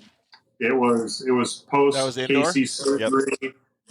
It was on Father's Day. It was when my really close buddy Bill Bridges was near the end with his battle with cancer. There was just a lot of things. I mean, again, so many great races over the years, but I would say that one kind of stands out as the most memorable and most special race. Without going we could spend 2 hours talking about all those different things, but just touching on the brief things that we just mentioned. One of these days, we'll have to do another Instagram Live and talk about just the racing stuff. I think it'd be cool. Oh, before we forget, you have a motor right there, don't you? Oh, yeah. Well, I've got this box that was could I see it? One of the first. I'm pretty pumped on that, baby. Oh, so it's got Adam's logo and everything on it? Yep. I don't know if which camera are we using? This one right here. You guys can see it. That's pretty cool, man. So you got he's got a second version now. So it's called OS Speed Drake B21. Is that what that is? Yeah, so the original one is the B21 Adam Drake edition. Yep. And then the version that was just released, I don't know, probably 6 months ago is the B21 82 or Adam Drake 2 engine from OS. That's cool, man. I always thought that was so cool that, you and Casey obviously have your accolades in racing and stuff, but business stuff means a lot because that means you're supporting an industry, right? And we talked about this when you called in for Casey's show too, is I just thought it was so neat, and then you've had this done for you as well, but when Casey got the RC car box for the Losi SCTE, like those things are so meaningful, man. Like we just asked you what your favorite most memorable race is. Maybe a better question would have been most memorable moment in the RC industry. Yeah, I mean, the 2013 Nationals would be right up there with pretty much any of the events. I mean, well, what about something like an accolade that you achieved, like a box for an RC car or something like that? How about driver of the year for like 100 years? Yeah, I mean that's what I would go with is probably the Car Action Reader's Choice Awards. So back when we had magazines, I mean, Car Action's still around, but magazines aren't what they used to be. And they used to have a yearly awards for the readers of the magazine could vote on the best of like all these different products, whether it was electric motor, nitro engine, fuel, vehicle, and then they also had driver of the year. And I was fortunate enough to win that a few times. So it was pretty special to have, some of the people that some of the people you don't know, maybe just people that are, only know you from the magazine, but to fill out the ballot and to put your name on it and to be fortunate enough to win it was well, first of all, for people to go through that and then to have a whole industry back you, that's pretty special. And it was, he's being a little humble here. It was many years, multiple years. And that's bitching. Yep. Tim and I were thinking the same thing. Yep. Driver of the year. And Tyrone, Adams built a great brand, motors, break-in, resizing, best in the business. I think that's keeping both you and your wife busy at this point, right? That's basically what Rhonda's doing now. Full time is helping with our business. She's been doing a ton of work. We're getting ready here shortly. We're going to announce our website probably in the next week or two. Awesome. And she's been going full punch helping with the website and shipping and just you name it. Just trying to kind of do something that's a bit more of our own and something that over the years, like I wouldn't change the way that I've kind of done things at all. Like I'm happy with how everything's played out. Like, but I guess it really kind of opened my eyes, like with my departure from Horizon and working with Losi for so many years, that things can change super fast. And when they do, it kind of opens your eyes. It's a huge learning experience. And I learned a lot from it. It was a great experience. It was kind of scary and difficult for a little bit of time, but it was an awesome learning experience and just kind of, I guess, made us focus a little bit more on kind of branding some of our own stuff, as well as still working and supporting, Mugen, Flashpoint, Proline, Futaba, OS, everyone else that I race for. So it's having those relationships and keeping them going is super cool. Oh yeah, absolutely. Yeah. Definitely. Is Rhonda around right now? Does she want to come on and answer some of these questions too, or no? Yeah, she could finish them off. I'm not sure. Rhonda. So I know she was watching. She poked her head in a little bit ago. And she threw out the Jerusalem Cruisers. And that's hilarious. Yeah, a couple guys, Tyrone and Isaiah, are like, "You hiring?" They trying to get a job. Yeah. Do they live in Southern California? She said, "Give her 1 second," but yeah, she'll be here in a minute. Yeah, no worries. So going along that most memorable race thing, like whenever we think about this, like when you were at that race, you said it was 2013. Mm-hmm. Yeah. Was there some stuff that happened during the weekend that was like super intense? Because I know like when Casey and I talk about these memorable things that we've done, a lot of times it doesn't even have anything to do with winning. It's just like you remember certain things about the weekend that were so like vivid and so cool. Hey, Rhonda. Hi. So how about hey Rhonda? How about Billy being in second forever and then losing it on the last? I mean, he's gonna hate to even hear that, but so many different things. Adam's so focused on what he's doing, but he's also like managing the race for the team at the same time. Like there's so much going on. So I mean, for up until a couple minutes to go, it was we had the potential of being 1, 2, and 3. Yep. And I mean it's. You could pretty much like take it by the hour at these races, like especially at the major ones. Like there's so many ups and downs. It's like at that race, Dakota was, I mean, the class of the field in qualifying, and then he didn't even make the final. And us being 1, 2, and 3 until a couple minutes to go in the final, and Billy having, I believe, it was a clutch problem. Clutch failure. Those stories are so crazy. Like we could really talk about this racing stuff for so long. So long. Yeah. All right, well let's just skip to the next question. So Rhonda, you got to answer these two now. Favorite flavor of ice cream? I hate ice cream. I'll eat it. It's What about not my froyo? favorite. Huh? What about frozen yogurt? Froyo. I like frozen yogurt for sure. Probably just the plain vanilla or the plain tart. Have you had the cheesecake flavor? It's so good. Yeah. And then they also have the Greek version too, so I like that. And then I just put those like heavy like syrup cherries on it. Nice. That's what I like. Sounds good. For me, for ice cream, it would be probably mint chocolate chip. And then if it was frozen yogurt, it would be whatever's like the sweetest. Like Skittles flavor?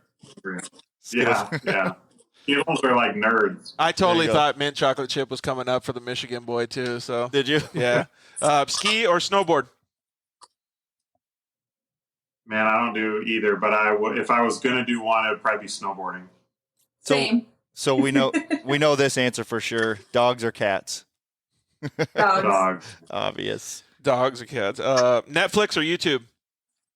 Netflix. Man, I'm probably more of a YouTube. Like, so once this whole pandemic started, we got Netflix because of Tiger King. Yes, because we had heard about Tiger King. There's no hiding. See, I told you she doesn't pull any punches. So did you hear that Carol Baskin bought that place? Yeah. Yeah. So a freaking lady, but man. I'm more of a Netflix or more of a YouTuber. I would say, like, I watch quite a bit of stuff on YouTube, but the last 2 months we watched a little bit of Netflix. So you know what's funny is I didn't even know this until like probably 6 months ago. Like you can watch some pretty awesome, because I'm super into documentaries. You can watch some awesome documentaries on YouTube about like people that you don't have any idea. They're not like famous or anything, but like you get into these documentary like black holes, and all of a sudden you're like, holy cow, this guy's story is insane. Yeah, totally. Yeah. Okay, burrito or taco? We're tacos. Well, we know the taco setup. Up until probably, I don't know, a year or two ago, I would have probably said burrito, but now I'm pretty much taco. Trying to, I guess, I still eat a lot of carbs, but trying to. He's actually really skinny. Skinny. You look a little fitter there, Adam. No denying it. I may be fair, but I'm still not thin. That's for sure. All right, so Supercross or motocross?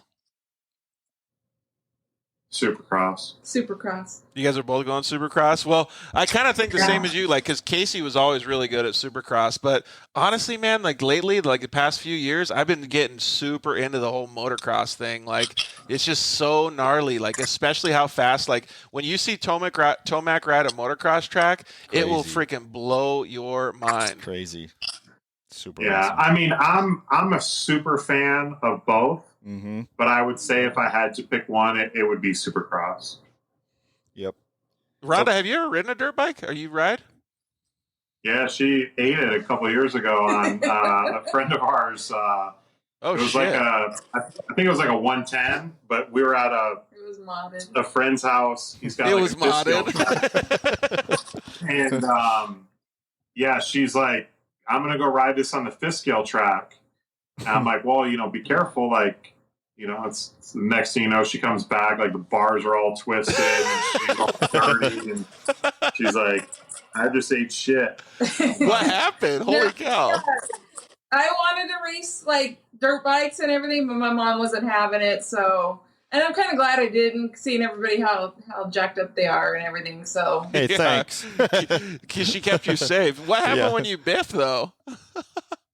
I didn't really want to whiskey throttled it. Yeah, really? And then it like flew out from underneath me, and I just landed flat. And remember Tweety Bird with the little thing around his head? That's how it was. But I walked back, and I didn't tell him how much pain I was really in. I was just kind of like, I ate shit.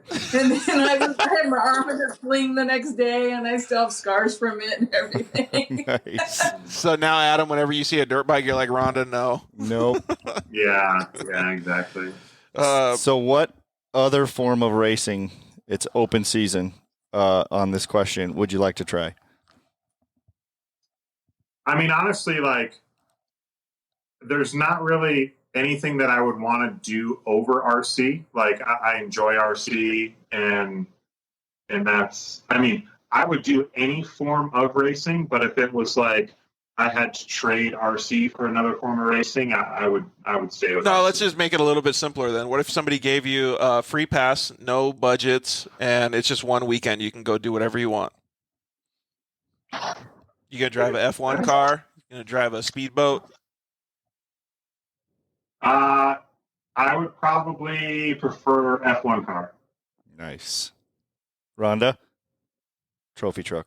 Speedboat or F1? F1 for sure. Nice. Oh, I didn't mean just speedboat or F1. I mean, like, you could just take you could do a trophy truck, you could do a monster truck, you could do whatever you want. Trophy truck would be awesome. That would be something that I would want to do, or at least want to try. But again, I love RC. I love what we do, and I don't think that, like, it would be cool to try some of those other things, but I love doing RC. All right, the last one. This is the most important question of the night. Should I catch up for sweet and sour? Yeah, maybe so. All right, chips and guacamole or French fries and sweet and sour? Or ranch, actually. Or ranch, yeah. Chips and guac, yep. Yep, chips and guac. That's a profiling question, because if you answer that wrong, then it's like, Yeah. Profile all day long. I love it. Awesome. Oh, cool. Well, thank you guys very much. Thanks, Rhonda, for joining us for a little bit, too. Yep. We appreciate it. So, I hope you guys can keep getting back out to the track, man. It kind of does suck that all this C19 stuff has been happening, but I'm glad that you guys have been at least having fun, spending time together, at least getting some work done. Obviously, you're starting your new business, and you got all this cool stuff happening around you. It'll just start getting kicked off a little bit more when all this stuff settles, huh? Yeah, I mean, again, we're headed in the right direction. Things are starting to open back up. The number of people at the local track practicing and stuff like that lately has been really awesome. Our local track, with a shop, Revelation Raceway, the shop has been busier than it's ever been, with both racers and bashers. So again, I think there's a silver lining in it all. Hopefully it continues to trend in that direction, and we're able to continue having fun and hopefully grow the hobby. Yeah. Yeah. It would be super cool to see that. Do you know if there's any events, you might not know it like on your schedule now, but any events that are happening July 16th through the 21st? Let me think. So 16th through the 21st, I believe that's Psycho Nitro in Tennessee, which will be a huge event.